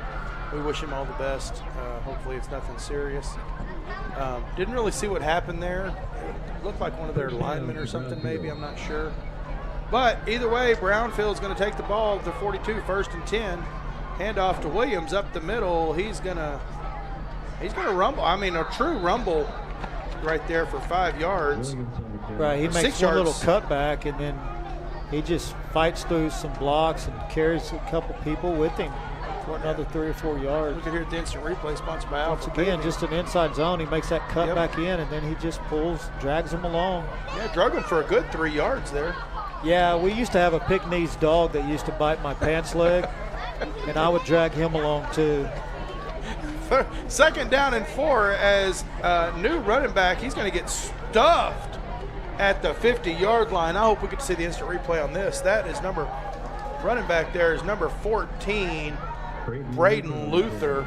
And I'm kind of hoping we see this instant replay here, because he just got stuffed at the 50-yard line, and I'd like to give credit to whoever was able to make that hit. No, it was a solid collision. Golly, he got hit hard. Going to be 3rd and 2 here for Brownfield. Minute 50 to go here with the clock counting down. And they're going to hand it off to him again. He's going to get the 1st down. He's going to stay up and drag pull that scrum along, man. He drug the whole team. Luther there needed 2 and got about 10. And as we see here on the instant replay by Alpha Paving, once again, nothing special offensively, just a IZ. Let him find where he has it. Great squat rack right there. If you're a younger player, that's what getting in that squat rack will get you. I'm going to make you laugh. I'm going to make you laugh. I thought he was down at the 52-yard line. Well, there you go. Ball's on the ground, and they get it picked up, and going to be a loss of 1 after the bad snap there. So when I was calling ball in Snyder, I made a call like that, and I said they tackled him at the 56-yard line, and we had a chat group with one of our assistant principals, and he texts us real quick, and as soon as I said it, I hear 56-yard line. You mean the 44? That's what he said, and that's what my partner said. He goes, I think you mean to say the 44. I said what I meant.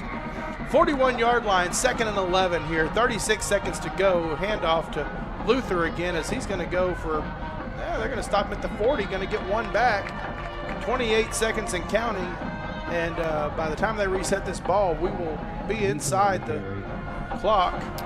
Yeah, I mean, they really don't have to run a play if they don't want to, and it looks like they probably won't. Yeah, it looks like they're going to count this clock out. So, folks, we got 10 seconds to go, and your Chiefs are going to walk out of here on homecoming night 43-6, the victors. They're going to improve to 2-5 on the season.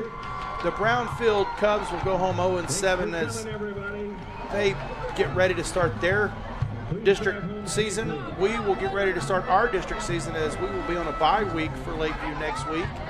But even though we're on a bye week at Lakeview, you can still tune in to Concho Sports Network and catch me and Larry next week at Wall. Who's Wall playing? Wall will actually have Kahoma next week. So that should be a good game. Yeah, it should. It's going to have playoff seeding implications for sure. Yeah. Depending on what happens with Grape Creek and Kahoma tonight. So, folks, we'll take a quick break. We'll come back, recap this game real quick, and then we're going to cut it out of here. So stay with us. You're watching San Angelo Lakeview Chiefs football on Concho Sports Network, presented by First Community Federal Credit Union. Pain is never planned, and recovery time is never convenient. But the last thing you want to do is wait for answers. At Angelo MRI, you are more than a number. We can get you results within 24 hours at a price you can afford. So when you need to get back into the game fast, tell your doctor you want to go to Angelo MRI. We hope you don't need us this season. But in case you do, remember, it's your health, your choice, your MRI. Dear San Angelo, we share the belief that expectations are meant to be exceeded. You think a pat on the back and trust should be earned. You admire those who always do their best and bring out the best in others. You believe we should always help our neighbor. You have a history of embracing excellence and professionalism. You feel the way we treat each other reflects our community's character. We are proud to say, San Angelo, you are our hometown. Would you like a time-lapse of your construction project? Damon Bell Photography and Drone Services. Need to check your roof for hail damage but don't want to climb up that rickety ladder? Perhaps you're selling property. We also cover sports and weddings. Damon Bell Photography and Drone Services. Welcome back to San Angelo Lakeview Chiefs football on Concho Sports Network, presented by First Community Federal Credit Union. All right, so to recap this game real quick, not really even a tale of two halves. I mean, you shut them in the first half. But what I found interesting in this game is both halves started off with an onside kick recovered by the kicking team. Exactly. You're not going to see that very often in this game. One, not so much that it can't happen. It's two, that somebody would actually pull the trigger to do it. Right. I mean, it takes a lot of fortitude. But like we said earlier, scared money never wins. And you know what? Coach Cavada came out right out of the box and had the perfect onside kick. Oh, absolutely. It bounced really high. I mean, really, the only reason you lost the one you lost was your guy didn't reach out and grab. Right, didn't fall on it fast enough. Yeah, that's really all that happened there. So one of the things I want to do, so we come out, we punch him in the throat right off the bat, get a big touchdown, add a couple more, and then all of a sudden they get a run. They get a series together, Brownfield. Right. Really the biggest highlight they had all night was and it was a good series. It was. You had one big penalty in there that kind of hurt you. But then when you look at the rest of the game, Brownfield had a couple of series that they drove into territory of the Chiefs, but the defense did not break. Right. They just – what do you attribute that to? They bent a little bit, but then they would either get the turnover or something. I said it earlier, you can have bad things happen. Mm-hmm. It's can you turn the page, put all that behind you, and just do the next right thing. You know what you're coached to do. Mm-hmm. Coaches aren't idiots. All you got to do is just do what you're coached to do. Sure. And to be honest, they're going to take some chances and call some stunts or call some pressures that they're wrong on. Right. They're going off of what Coaches they think make the mistakes. tendencies are on the other side. It's a chess match, and sometimes you make a bad move in the chess game. But you can always fix it down the road if you'll just be patient and keep doing the next right moves. And I think that's what they did a really good job tonight. They stayed physical. That's the one thing I will give Lakeview tonight. They were probably the most physical team. Yep. I'm not taking anything away from Brownfield, but there was a lot of shots delivered tonight. And let's not – and I like you say that we're not going to take anything away from Brownfield because they had some shots too. Yes, they did. Just not as many. Not as many. So one of the things I like to talk about is impact players, if you will. Okay. Now, on defense for me, and I'm going to take defense. We've already said you're going to take offense. Okay. I like Diego Paez. He was all over the field. I mean, you could look at, like, Luna made some good plays. And so does Ramirez. Ramirez made some great plays. But, man, every time we looked up, Paez was there. Well, Paez was doing what he should be doing from an outside linebacker position. He was coming up forcing plays. He was stringing plays out, which that's a very selfless thing to do because if you can keep that edge and turn them into linebackers, you're allowing somebody else to get a stat. Sure. Which is the whole deal. I mean, it's about working but it together is as a team. Yeah. It's about doing your job, and sometimes your job is to make others look better. Now, what do you think about the offensive side of the ball? Because there's a lot of them. There is a lot of them. You know, I could say Braylon White, he had a lot of really big catches and runs. We could say decoys, too. Yeah, and we could say Ramirez doing the same thing on the other side. Heck, you could even take the other Ramirez in the backfield at running back who had some great runs. But, man, spread offense works because of the guy behind center. And he's the one that's delivering some of these throws that were on point. Yep. Where he's hitting them in stride. That isn't easy to do. No, he makes not. it look really easy. Yeah, he threw some errant passes tonight. But for the most part, he had a very solid football game. Yeah, he had 2 interceptions, but one of them I look at as I'm like, that shouldn't even count as an interception. It was an error. It slipped out. It just slipped out of his hand. Well, but that was Rios.